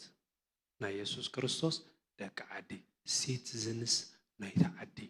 እሞ ኢየሱስ ክርስቶስ ክትነግሰና ኣይንደልን ኢና ዝብሉ ሰባት ማለት እዩ ክልተ ዓይነት ሰባት ባሮት ኣለዉ እቶም ባሮት 10 ሂቦም ኣሎ ማለት እዩ ካብዞም ክልተ ዓይነት ሰባት እቲ ሓደ እንታይ ገይሩ ደቂ ዓዱ ግና ጸልእዎ ስለዚ ጸልእዎ ስለ ዝበለ እሳይ ማለት እዩ ኮነ ድማ መንግስቲ ተቐቢሉ ምስ ተመልሰ ነቶም ወርቂ ዝሃቦም ባሮቱ ክንደይ ዝኣክል ከም ዝረብሑ ክፈልጥ ክጽውዕሉ ኣዘዘ እቲ ቀዳማይ ጎይታይ ምናኻ 10 ምና ወሊዳ ኢሉ ቀረበ ኣቤት እዚ ደስ ዘብል እዩ ኣቤት ነዚ ኢየሱስ ክፈትዎ ኣብ መንግስቲ ኣምላኽ ኤክሰለንስ ከም ዘሎ ትፈልጡ ኢለ ሓስብ ኩላትና ብማዕረ ይኮንና እንዳሓር ክንሽለም ኣቀንደ ብማዕረ ንሽለም ኣይኮነን ከም ጻዕርናዮ እዩ ከም ዝጎየናዮ እዩ ወንጌል ከም ዘብጻሕናዮ እዩ ሕጂ ዛ 10 ሓንቲ ተዋሂባቶስ ክንደይ ገይርዋ 10 ገይርዋ መጺኡ ኣቤት እዚ ክነፍዕ ማለት እዩ ጎዩ እንታይ ገይሩ 10 ገይርዋ መጺኡ ወንጌል ኣብጺሑ መጺኡ ማለት እዩ ሕጂ ናይ ኢየሱስ ክርስቶስ መልሲ ረኣይዋ ንሱ ከዓ ኣታሕያዋይ ባርያ ጽቡቕ ገበርካ ብሒደት እሙን ኮይንካ ኢኻ እሞ ኣብ 10 ከተማ ተሸየም በሎ ተቓል እንታይ ኢልዎ ኣታሕያዋይ ባርያ ኣብ ክንደይ ከተማ ክትሸየም ኢኻ ኢልዎ ኣብ 10 ከተማ ሽልማቱ ደስ ኣይትብልን ኣብ 10 ከተማ እንታ ክትገብር ኢኻ ክትሽየም ኢኻ ኢልዎ ሕያዋይ ባርያ ዝብል ቃል እቲ ቃላይ ድማ ጎይታይ እታ ምናኻ 5 ምና ወሊዳ እናበለ መፀ ነዚ ድማ ንስኻ እውን ኣብ 5 ከተማ ተሸየም በሎ ፍልሊ ኣለዋ ደ ይብለን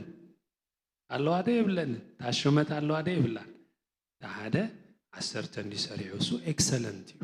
ኤክሰለንስ ኩሉ ግዜ ኣብ ወንጌል ብዙሕ ሽልማት ይዘውበካ ማለት እዩ እቲ ኣብ 5 ዓዩ 5 ድማ ተሸይሙ ማለት እዩ ሓደ ካልእ ድማ ጎይታይ ኣቤት እዚ ናይ ዘመኑ በሊሕ ማለት እዩ እዚ ናይ ዘመኑ ስማርት ዲኹም ትብሎ ናይ ዘመኑ ስማርት ማለት እዩ እዚ ስማርት ዓይነት ሰብ ጽቡቕ ዘይኮነ ስማርት ማለት እዩ እንታይ ኢልዎ ኣዘራርብኡ ኸ ደስ ብዘብል እንድዩ ሓደ ካልእ ድማ ጎይታይ ዘየንበርካዮ እተልዕል ዘይዘራእካዮ እተዓጽድ ሓያል ሰብ ኢኻ እሞ ፈሪሄካስ እዛ ኣብ ቁራጽ ዓለባ ቋጺረ ዘጽናሕኳ ምናኻ እናሃልካ እንዳበለ ሃቦ እዚ ኸዓ ወንጌል ሒዙ ኾፍ ዝበለ ማለት እዩ ምንም ዘይዓየሉ እቲ ወንጌል ዘይከደ ዘይሰበኸ ዘይተዛረበ ወንጌል ውሽጡ ዘይተቐጻጸለ ከከይዲ ወንጌል ዘይነገረ ብላይን ድዩ ብገለ ድዩ ብዝተፈላለየ ዘይክሎ እንጂ ኸይዱ ሲ ዘይሰርሕ እንታይ ጥራሕ ገይርዋ እታ ወንጌል ሒዝዋ ኮፍ ዝበለ ሰብ ማለት እዩ እዚ እንታይ እዩ ክሰምዕ ደልዩ ነይሩ ዋው ጽቡቕ ጌርካ ሒዝካያ እንኳዕ ኣያጥፋእካያ ክንደይ ትበልሕ ወደይ ደስ ተብል ዝብል ክሰምዕ ደልዩ ነይሩ ኸውን ኣይፈልጥን ምክንያቱ ጽቡቕ ጌረ ሒዘልካ ኣለኹ እታ ዝሃብካኒ ኣቐሚጥ እያ ወላ ሓንቲ ግን ኣይገበርኩም ግን እንታይ ኢልዎም ነይሩ ኢየሱስ ክርስቶስ እንታይ ኢልዎም ነይሩ መጀመርያ በዚ እንታይ ግበሩ ንገዱ ኣቤት ንግዲ እንታይ እዩ ናይ ንግዲ ዕላማ እንታይ ኣዋ ኣንበሳ ክትረብሕን እንታይ ክትገብርን እዋ ትረብሕ ኣለካ ነጋዳይ ተወንቃስ ክትረብሕ ኣለካ ፕሮፊት ብእንግሊሽ ደስ ትብለኩም ፕሮፊት ክትረብሕ ኣለካ ነግድ ከለኻስ እንዳረባሕካ ኢኻ ክትከይድ ዘለ እንዳኸሰርካ ይኮንካን ክትከይድ ዘለካ ማለት እዩ ንገዱ ኢሉ ሂብዎም እቲ ንጉስ እዚ ግን በሊሕ መሲሉ እንድዩ ኣይ ፈሪሄካ እታ ዝሃብካኒ ሒዝያ ኾፍ ኢለ ወንጌል ሒዝያ ኾፍ ኢለ ኢልዎ ኢየሱስ ከዓ መልሲ ይብዎ ነቶም ክልቲኦም ሕያዋይ ኢልዎም ነዚ ከዓ መልሲ ይብዎ እንታይ ኢልዎ ንሱ ድማ ቁፅሪ 22 ኣታ እኩይ ባርያ ከምቲ ኣፍካ ዝበሎ ፈርደካ ኣለኹ ኣነ ዘየንበርክዎ ዘልዕል ዘይዘራእክዎ ዝዓጽድ ሓያል ሰብ ምዃነይ ፈሊጥካ ከለኻስ ስለምንታይ ደኣ ነቲ ወርቀይ ኣብ ሸረፍቲ ዘይንበርካዮ ኣነ መጽኤ ምስ ወለዱ መወሰድኩ ነይረ በሎ። ስለዚ ወንጌል ሒዝካዮ ኮፍ ትብል ኣይኮነን ማለት እዩ። ሰብኣይ እዚ እንታይ ተባሂሉ ኣታ እኩይ ባርያ ሓደ ቶም ክልተ እንታይ ተባሂሎም ኣታ ሕያዋይ ባርያ ተማን ዳሓቀይ ተኻልኣይ ድማ ነቲ ቀዳማይ ኣታ ሕያዋይ ባርያ ኢልዎ ነዚ ኸ ኣታ እኩይ ባርያ ኢልዎ። መንግስቲ ኣምላኽ ኣብቲ መወዳእታ መንግስቱ ሒዝዋ ምስ መፀ እዘን ክልተ ድምፂ ኢና ክንሰምዕን ንፍተውዋ ንፅላያ ካብ ኢየሱስ እዘን ክልተ ድምፂ እየን ክወፃ። ሓንቲ እንታይ ትብልያ ኣታ ሕያዋይ ዓዊልኩም ሕያዋይ ባርያ ተኻልአይቲ ኸ ኣታ እኩይ ባርያ ይኽብለና። ወንጌል እንተደኣ ዘይነጌርካ እዘን ክልተ ኣማራፂ ድምፂ ናይ ኢየሱስ ኢና ክንሰምዕ። እዘን ክልተ ከዓ ሽልማት ኣለወን ሽልማት ከዓ ዘይብለና ኣለዋ። ሕጂ ነዚ ሰብኣይ እዚ ሽልማት የብልካን ኢልዎ ኣብ ሲኦል ክትወረድ ኢኻ ኢልዎ ድዩ ኢልዎ ኣይበሎም። ሲኦል ቦታኻ ኢልዎ ኣይበሎም። ባርዩ ባርያ ናይ ጎይታ እዩ ግን ምንም ሽልማት ኣይተዋህበን። ኣብ 10,000 ኢኻ ከተማ ይበሎን ኣብ 5 ከተማ ክትሽየም ኢኻ ይበሎን። ጥራሕ እንታይ ኢልዎ ኣታ እኩይ ባርያ ከምቲ ኣፍካ ዝበሎ ፈርደካ ኣለኹ ኣነ ዘይንበርኮ ዘልዕል ስለምንታይ ደኣ ነቲ ወርቂ ኣብ ሸረፍቲ ዘይንበርካዮ ኣነ መጽኤ ምስ ወለዱ መወሰድኮ ነይረ ጥራሕ ኢልዎ። ድሓር ንኺድ ነቶም ኣብኡ ደው ዝበሉ ሰባት ከዓ እታ ምና ኣግድፍዎ እሞ ነቲ 10 ምና ዘለዎ ሃብዎ በሎም። ሕጂ ኣነ ዝሓስብ ነይረ በይነሲ ዋ ናበይ ኢላ ክወስዳ ሕጂ ኢየሱስ ክርስቶስ እታ ምናስ የግድፎ ኣሎ ናበይ ክትከይድ እዛ ምና ንመን ዳ ኣለኹዎ ከምኡ ኢልኩም ንሓቲትኩም ትፈልጥ መፅሓፍ ቅዱስ ከተንብብ ከለኻ ባይዘወይ እንዳሓተትካ ኢኻ ተንብብ እንዳተባኣስካ ምስ ኣምላኽ ዘይኮነሲ እንታይ ከም ክኸውን ሕጂ እንዳበልካ ሪኢኹም እንታይ ኢልዎ ኣግድፍዎ ኢሉሲ ናብቲ 5 ኣይኮነን ሂብዎ ናብ መን ሂብዎ መስለኩም ናብቲ 10 ዝረብሕ እግዚኣብሔር ናብቶም ወንጌል ኤክሰለንት ዝኾኑ እንታይ ገብሮም መሊሱ እዩ ዝውስኾም መሊሱ እዩ ዝቦም ነቲ 5 ሃቦ ኣይበለን 5 ሕማቅ ጌርካ ኣይተባሃለን ፅቡቅ ገይሩ እሱ ግን ብዝበለፀ ነገር ናብ ዝኸዱ ናብኣቶም ዝበለፀ ሽልማት ኣለዎም። ሓቀኛ ዝበለፀ ወንጌል ኣገልግሎት ዝበለፀ ሽልማት። ስለዚ ኣብቲ ወንጌል ምንጋርና እንታይ ኣሎ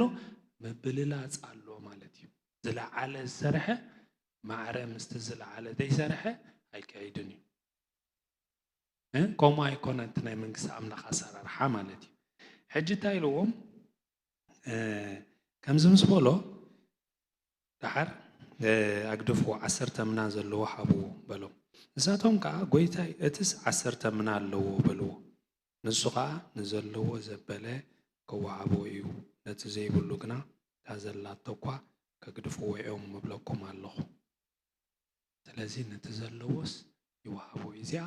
ዋላ ኣማነ ዘይኮነ ዝዛረባ እዩ። ከም ምስላ ጥቀመላ እዩ። ካብ መፅሓፍ ቅዱስ እቲ ዘለዎ ዳ ይውስኾ እኮ እዩ። ንሃፍታም ምስ ረኣኻሲ ሃፍታም ትረምሽ እሱ ዳ ኣለዎ እንዶ ተወሲኾ ኣብ እግዚኣብሔር ትብል ምንም እኮ ናብ እግዚኣብሔር ነገር ዝተሓሓዝ የለን። ተተሓሓዙ ኢኻ ሓደ ነገራት ከምኡ ኣይኮነን።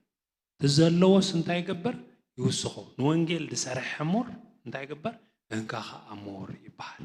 እንካኻ ንህለካ ብዙሕ ይበሃል ማለት እዩ። እንካኻ ሕጂ ካልእ ክበካ ይበሃል ካብ እግዚኣብሔር ዝወሃብ ነገር እዩ ማለት እዩ። እዚኣ ምስ በለ ነቶም ዝፀልእዎ ኣይሁድ ኣይንቕበለካን ኢና ምሳኻ ምንም ነገር የብልናን ንዓኻ ፀሊእናካ ኢና ንጉስና ክትከውን ኣይንደሊና ዝበልዎ ግን ንኢየሱስ ክርስቶስ ዘይኣመኑ ግን እንታይ ኢልዎም ነዞም ኣነ ክነግሶም ዘይደለዩ ፀላእተይ ግና ናብዚ ኣምፂኩም ኣብ ቅድመይ ሕረድዎም በለ። እዚኦም ጃጅመንት ኦፍ ጋድ ወይ ከዓ ናይ እግዚኣብሔር ፍርዲ ዝረኽቦም እዮም። ንኢየሱስ ክርስቶስ ንስኻ ኣይንኣምነካን ኢና ንጉስና ክትነግሰና ኣይንደልን ኢና ዝበልዎ ንዓና ይምልከተናኒ ሓቀይ ዚ ሓቀይ እንደ መቸም ንዕና ንጉስና ኢየሱስ ሓቀይ እንደ ክነግሰና ኢየሱስ እንደሊ ምሽ ኣመንቲና ንሕና እዚኦም ግን ኣይትነግሰና ኒኻ ከምታ ዮሃንስ ወንጌል ምዕራፍ 19 ቁፅሪ 15 ዘላ ንስኻ ክትነግሰና ኣይንደልን ኢና ዝበልዎ ንዓታቶም ግን ታገብሮም ፍርዲ ናይ ኣምላኽ ይፅበዮም ኣሎ ባር 7 ነገራት ርኢና ሳማራይስ ክገብራ ግዜ ወስተልኩምኒ ዓላማ ሒዙ ዝተሰለፈ ተኺሎም ግዜ ተሎም ክዝሙሩልና ማለት እዩ ብጣዕሚ ደስ ትብለኒ መዝሙርያ ናይ ተስፋ ገቢሶ ግዜ ተለና 7 ነገራት ርኢና ማለት እዩ እታ መጀመርያ ናይ እግዚአብሔር መንግስቲ ንጉስ ኣመን እዩ ኢየሱስ ክርስቶስ እዩ ኢየሱስ ክርስቶስ ከይድሎ እታ መንግስቲ ሒዝዋ እታ ብምልኣት ትግለጽ መንግስቲ ሕጂ ኣብ ቤተ ክርስቲያን ኣላ እታ መንግስቲ ብመንፈሳዊ ክንሰርሕ ዘላ ፊዚካሊ ግን ብምልኣት ትግለጽ ታብራ ዮሐንስ ምዕራፍ 21-22 ዘላ መንግስቱ ሒዝዋ ዝመጽእ ንሳ ሒዝዋ ክምለስ እዩ ግዜ ነጊሩና ዲ መዓስ ምዃኑ ኣይነገረናን ሕጂ ናትና እንታይ ዘሎ ንዓዮ እዩ ይብና ኸይዱ ማለት እዩ ይብና ክልተ ዓይነት ሰባት ኣለው ቶም ሓደ ባሮት እዮም ቶም ሓደ ኻን ኢየሱስ ክርስቶስ ክነግሶም ዘይደሊ ኢየሱስ ክርስቶስ ዝጸልዎ እቶም ባሮት ድማ ዝተፈላለዩ ኣይኮነን ዝቦም ብማዕረ ወንጌል ክነግሩ ኪዱ መንግስት ወንጌል ታይግበሩ ንኹሉ ንገሩ ተባሂሎም ብማዕረ ዝተዋህቦም ማለት እዩ እታ ንወሃባ ግን ሽልማት ጌርና ክንመጽእ ኣብዚሕና ዲና ክንመጽእ ኣውዲልና ዲና ክንመጽእ ናባና ይውከል ማለት እዩ ሕጂ እዚኣ እግዚአብሔር እንታይ ይብለና ኣሎ ወንጌል ክነግር ኣለና ማለት እዩ ብላይን ይኹን በቲ ናይ ሎሚ ቴክኖሎጂ ብዙሕ እንዲ ዘሎ ሓቂ ብዙሕ እዩ ዘሎ ዋላ ብኦንላይን ድዩ ዋላ ብኩሉ ሶሻል ሚዲያ ድዩ ተቀዳማይ እንታይ እዩ ወንጌል መንጋሪ ማለት እዩ ብዙሓት ሰይድዓኑ ብዙሓት ድማ ብሩኻት ዝኾኑ ኣቦ ኣደ ሓዊ ሓፍቲ ኣብ ዓድና ብዙሓት ኣለዉ ክድሕኑ ደወል ናይ ወንጌል ዝደልዩ ፃውዒት ናይ ወንጌል ዝደልዩ ንሕና እንታይ ስራሕና ምዝራእ መንጋርያ ዘበቁል እግዚአብሔር እዩ እሱ ኣይስራሕናኒ ማለት እዩ ሕጂ እታ መንግስቲ ኣምላኽ እዩ ኣርእስቲ ብዛዕባ ሰብ ኣይኮነን ትርእስቲ እታ መጨረሻ ኣልቲሜት ጎል ናይ እግዚአብሔር ሲ ውዳሴ ክብርን እግዚአብሔር እንዳሃብና ብዛዕባ እግዚአብሔር ክንዛረብ እምበር ብዛዕባ ርእስና ኣይኮነን ብዛዕባ ርእስና ሳይኮነን ትርእስቲ the subject the object is who God himself only God መንግስቱን ንሱን ተኻለ ባዕሉ ክብልና ይወስኸና እዩ ማለት እዩ ኣነ ብጣዕሚ ዝገረመኒ ሐዋርያት እቶም እስራኤላውያን ኣብ ምድረ በዳ ክኸዱ ከለዉ ሓፊሮም ድዮም እቲ ዝነበሮም ሳእንሲ ኣሪጉ ኢሎም እንዳ ዱካን ከይዶም ይዕድጉ ነይሮም ድዮም ዱካን ንኸዱ ኣብ በረኻ እንድዮም ነይሮም ሓቂ ሓንቲ እኳ ኣይበለየትን እቶም ንወንጌል ልቦም ዝሃቡ ሰባት እግዚአብሔር አይገድፎምን እዩ ምስኦም ይዝኸው እግዚአብሔር መመሊሱ እዩ ዘበርኹም መመሊሱ እዩ ከብዘብሎም መመሊሱ እዩ ዘልዕሎም ዋላ ፊዚካሊ ገሊኦም ክጭፍጨፉ ክእሉ ክምገዙ ክእሉ ከምኡ ናይ ኣብ ዕብራውያን 11 ግን ብወንጌል ታሽልማቶም ወይ ኣብዛ ምድሪ እዚኣ ካላ ክርእይዋ ኣብ ሰማይ እሞ እንታይ ኢልኩም ይኹን ዘገርም ዘይንገር ዝኾነ ነገር ኣለና ክብሪ ንቕበሎ ማለት እዩ ሕጂ ኩላትና ህዝቢ ኣምላኽ እንታይ ንገብር ኢና ወንጌል ክነገር እንዲና ሓቂ ወንጌል ክነገር ኢና ምሽ እግዚአብሔር ይመስገን እስኪ ሓፊልና እዛ መንባብ እዚኣ ኣንቢብናያ ኣብ ሓደ ድሓር ንግዜ እንተሎ መዘምራን ዓላማ ሒዙ ዝተሰለፈ ናይ ተስፋ ገቢሶ ብትግርኛ ድዩ ዋላ በአምሓርኛ ገብርዋ ማለት እዩ ብሓደ ነንብባ ወንጌል ሉቃስ ከም ጸሓፎ ምዕራፍ 19 ቁፅሪ 11 ንሳቶም እዚ ክሰምዑ ከለዉ ድማ ናብ ኢየሩሳሌም ቀሪቡ ነበረ እሞ መንግስቲ ኣምላኽ ከዓ ብኡ ከም ትካሃድ ይመስሎም ስለ ዝነበረ ወሲኹ ምስላ ተዛረበ ስለዚ በለ ሓደ ውሉድ ጭዋ መንግስቲ ተቐቢለ ክምለስ ናብ ርሑቕ ሃገር ከደ ን10 ባሮቱ ፀዊዑ ከዓ ክሳዕ ዝመጽእ በዚ ንገዱ ኢሉ 10 ምና ሃቦም ደቂ ዓዱ ግና ጸልእዎ እሞ እዚ ክነግሰና ኣይንደልን ኢና ኢሎም ደድሕሪዩ ለኣኹ ኮነ ድማ መንግስቲ ተቐቢሉ ምስ ተመልሰ ነቶም ወርቂ ዝሃቦም ባሮቱ ክንደይ ዝኣክል ከም ዝረብሑ ክፈልጥ ክጽውዕሉ ኣዘዘ ተቐዳማይ ጎይታይ ምናኻ 10 ምና ወሊዳ ኢሉ ቀረበ ንሱኻ ኣታሕያ ዋይ ባርያ ጽቡቕ ገበርካ ብሂደት እሙን ኮይንካ ኢኻ እሞ ኣብ 10 ከተማ ተሸየም በለው ብሂደት እሙን ኮይንካ ኢኻ እሞ ኣብ 10 ከተማ ተሸየም እሙን ምዃን እቲ ኻልኣይ ድማ ጎይታይ እታ ምናኻ 5 ምና ወሊዳ እናበለ መጸ ነዚ ድማ ንስኻውን ኣብ 5 ከተማ ተሸየም በለው ሓደ ኻለ ድማ ጎይታይ ዘይንበርካዮ ተልዕል ዘይዘራእካዮ ተዓጽድ ሓያል ሰቢኻ እሞ ፈሪሄካስ እዛ ኣብ ቁራጽ ዓለባ ዋፂረ ዘጽናሕክዋ ምናኻ እናሃልካ እናበለ መጸ ንሱ ድማ ኣታ እኩይ ባርያ ከምቲ ኣፍካ ዝበሎ ፈርደካ ኣለኹ ኣነ ዘይንበርክዎ ዘልዕል ዘይዘራእክዎ ዝዓጽድ ሓያል ሰብ ምዃነይ ፈሊጥካ ከለኻስ ስለምንታይ ደኣ ነቲ ወርቂ ኣብ ሸረፍቲ ዘይንበርካዮ ኣነ መጺአ ምስ ወለዱ ምወሰድክዎ ነይረ በሎ ነቶም ኣብኡ ደው ዝበሉ ሰባትካ እታ ምና ኣግድፍዎ እሞ ነቲ 10 ምና ዘለዎ ሃብዎ በሎ ንሳቶም ከዓ ጎይታይ እትስ 10 ምና ኣለዎ በልዎ ንሱ ድማ ንዘለዎ ዘበለ ክወሃቦ እዩ ነቲ ዘይብሉ ግና እታ ዘላቶ እኳ ከግድፍዎ እዮም እብለኩም ኣለኹ ነዞም ኣነ ክነግሶም ዘይደልዩ ጸላእተይ ግና ናብዚ ኣምጺእኩም ኣብ ቅድሚ ይሕረድዎም በለ ኣሜን ክብሪ ንእግዚኣብሔር ይኹን ተባረኹ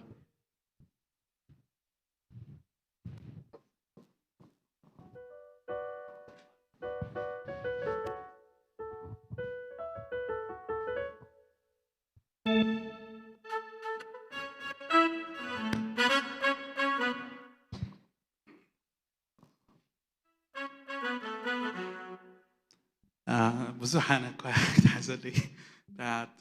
ጽቡቕ ገይረ ይፈልጥ እኳ እንደሎ ግን በማሕርኛ ክሕግዙን እዮም ንሶም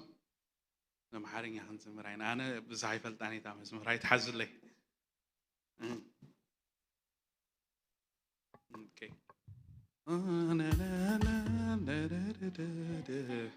ህዝብና በዝሐ ወሰናቱ እውን ኣዝዩ ሰፍሐ ናይ ምድሓን ወንጌል ኣባና በዝሐ ህዝብና በዝሐ ወሰናቱ እውን ኣዝዩ ሰፍሐ ናይ ምድሓን ወንጌል ኣባና ሃሌሉያ ሃሌሉያ እናሰዓረ ትናለም ዝነብር ኣምላኽናዶ ኣሎ መድሓኒ ዝወዳደሮ ከቶ ሃሌሉያ ሃሌሉያ እናሰዓረ ትናለም ዝነብር ከም ኣምላኽናዶ ኣሎ መድሓኒ ዝወዳደሮ ከቶ ይርከብ ህዝብና በዝሐ ወሰናቱ እውን ኣዝዩ ሰፍሐ ናይ ምድሓን ወንጌል ኣባና በዝሐ ህዝብና በዝሐ ወሰናቱ እውን ኣዝዩ ሰፍሐ ናይ ምድሓን ወንጌል ኣባና በዝሐ ሃሌሉያ ሃሌሉያ እናሰዓረ ለዓለም ትነብር ከም ኣምላኽናዶ ኣሎ መድሓኒ ዝወዳደሮ ህዝብና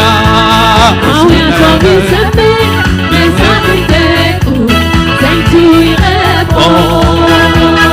ዓበይቱ ይዘኽሩ ኣባልተዳቱ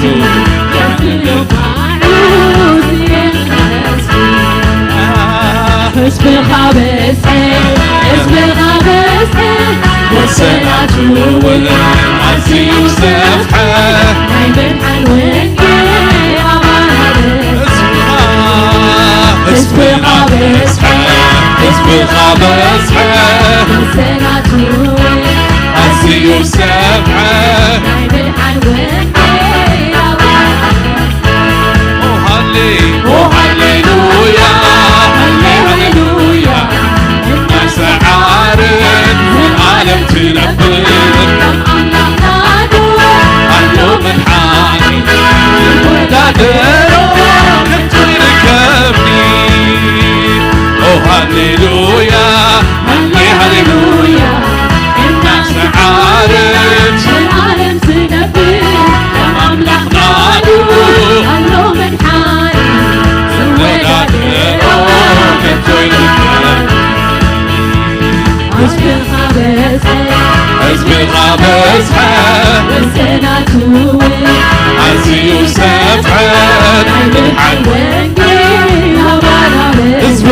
هزبغا هزبغا هزبغا والسنة تولد عزيو سبحان مدحن وانجيل هزبغا هزبغا هزبغا والسنة تولد عزيو سبحان لا يموت دابا هزبغا هزبغا والسنة تولد عزيو سبحان مدحن وانجيل أبانا ناي مدحن وانجيل أبانا ناي مدحن وانجيل أبانا ناي مدحن وانجيل أتحن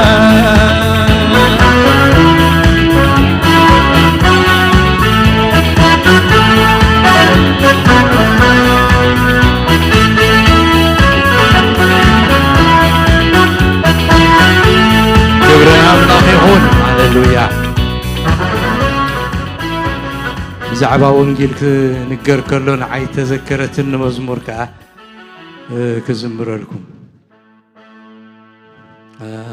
سياطفوتي ندال سيافنوتي بسال قنابنيا وانجيل عالمينا وتال قنابنيا وانجيل عالمينا وتال سياطفوتي ندال سيافنوتي بسال قنابنيا وانجيل عالمينا وتال قنابنيا وانجيل عالمينا وتال سياطفوتي ندال سيافنوتي بسال قنابنيا وانجيل عالمينا وتال قنابنيا وانجيل عالمينا وتال سياطفوتي ندال سيافنوتي بسال قنابنيا وانجيل عالمينا وتال قنابنيا وانجيل عالمينا وتال سيافنوت يبسال سياطفوت يندال قنابنيا وانجيل عالمينا وتال قنابنيا وانجيل عالمينا وتال قنابنيا وانجيل عالمينا وتال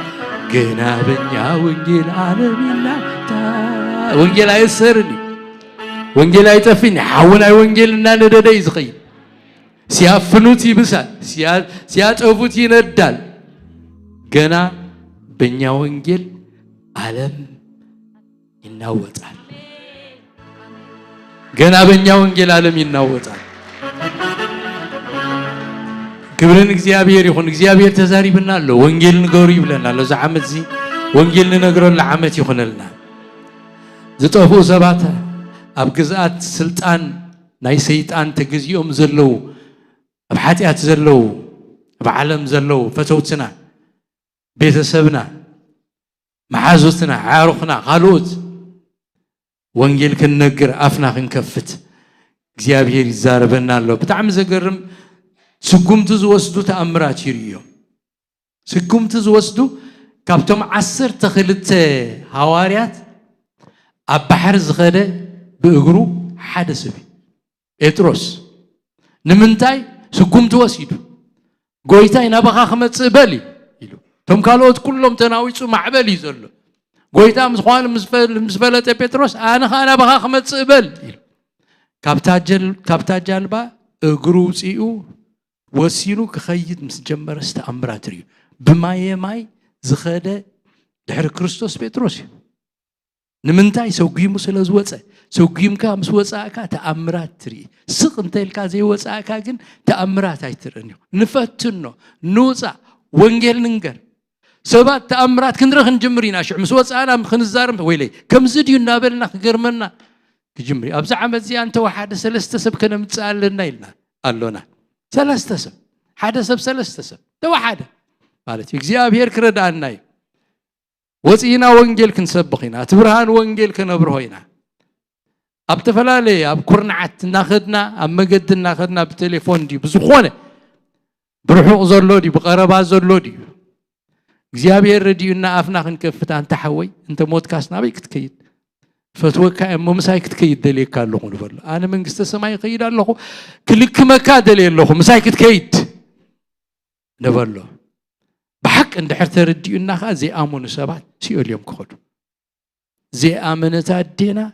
زي آمنة أبونا زي آمنة حونا نقويتا أبلبو زي تو حونا حفتنا زمدنا عركنا حسابو أمو سيقول يخيد سيقول يخيد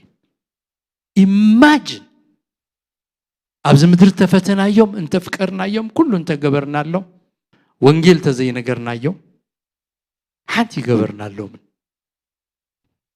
سلازم عدل كله هيوات يبنا خلو قويتا بفلا نحن أبز زلنا صبح عدل كبنا اللي بفلا يبعدنا زلو بيتسبنا أزماتنا زخون صبحنا قبرنا لهم سي وانجيل نقرم بقولنا قبرنا لهم وانجيل نقرم فقرنا النار أنا يوم وانجيل نقرم أبزخ أزقات مناسبات كا وانجيل ننقر زيابير كأزدح النفسات أبتا محبر أبتا تصبح يوسخنا بر زيابير كأزدح النفسات أبتا تصبح أبتا محبر كوسخي كبرنا عملاقي يقول أي تفرو تمحواتي وانجيل تزاربوا كندي قعزيد يوم تزاربوا زلوا تبعهم نساتهم قعزي نخزاربوا زي حافروس نحنا وانجيل كنزارب كنحفر ننقر تبرهان وانجيل ننقرو تفوس زغوانا وانجيل ننقرو تهيوات زهب وانجيل ننقرو زيابير كعي مزرع نهاناي متكال نهاناي منقار نهاناي مسباخ نهاناي مبقال مدحان قلنا يا أملاخي يدحني مسكالي يوتسي مستوم زوتسي يوتسي سبات كتوفوس قيلنا ينرأي نزارب كي نتصرف أي نفرح كي نقلل أي نفرح نقلل نتصرف سلا كريستوس كبرتي سلا كريستوس دخونا يمتع كبرتي حواتي إذا بروخات سف زي بال صور كوينو عيسام معنا كيدو نقول مسؤول أنا خا كل ما عدت مساحاتكم كهون يزبل قويت أمسانا إزوت أجونا جابير يباركم حتى يتصلوا تسلينا أقول قلتنا خل ودينا جابير عملنا خنا نمسكنا كلنا كل خبري نأخا يخون لو مبقالك تزاريف كنا لخا ذهب كنا منا ذهب كنا مخليت نسخا خلو تخيلي خائلنا عقيرنا يوسق كي نبل أفنا خينا عدسو كم توم لم تأمات بنقص زبلو إذا معالت زيا معالت بالسرات يا نحنا خاسقيلنا لنا إذا بالسرات زنت زي نقرناس حاتيات كوننا يلوم أب كتمات يوم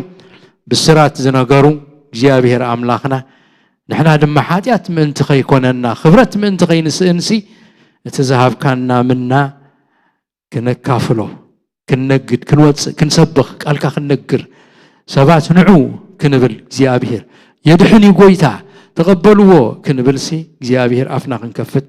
تبعتها بلنا حيلها بلنا تسقاها بزحلنا زيابير ردعنا إدنان هيوثنان نفسنا كلنا آخانه بالنا زيابير مسانا خون قويتا سلزنا برنا قزي خلو نخبرك نمسجنك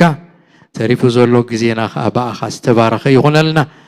كابزوتينا خنكي يتكلنا زيابير كأكدمينا مرح زواجا الناس لا يوقعيو سناينا زي فتو أبارو زيابير أملاخنا نبيتنا بسلام ملسنا بيتنا بيت حقوس بيت صلوت بيت فقري بيت مسجانا قبرلنا قويتا عيت فلينا زمننا كلنا أخا يخون كل خبر نسمك صلتنا سلسمعك تمسكن بشم يسوس آمين أدونا العلنا بركتكم كبالينا እግዚአብሔር ይባርኩም እግዚአብሔር ገጹ ይምለሰልኩም ሰላሙ ድማ ይሃብኩም እግዚአብሔር መታውኩምን መውጻኩምን ምድቃስኩምን በትንሳኩምን ይሐሉ እግዚአብሔር ክፉት ናይ በረከት ሰማይ አብልዕልኩም ይግበር ነተተባሃለልኩም ቃል ነተሰማዕኩም ቃል ክትነብሩ ለኽትክሉስ እግዚአብሔር አብ ህይወትኩም ጸጋ አብልዕል ጸጋ ጸብለል ይብል زبرغت زي بسم أبون ودن منفس قدسنا بالعلم نفسه كفكم أمبر الله تباركوا مسبرغتكم كيدو أقول قلتنا ودينا هنا نحد حدكم بقدس مساعام سلام تبالو سلام كيدو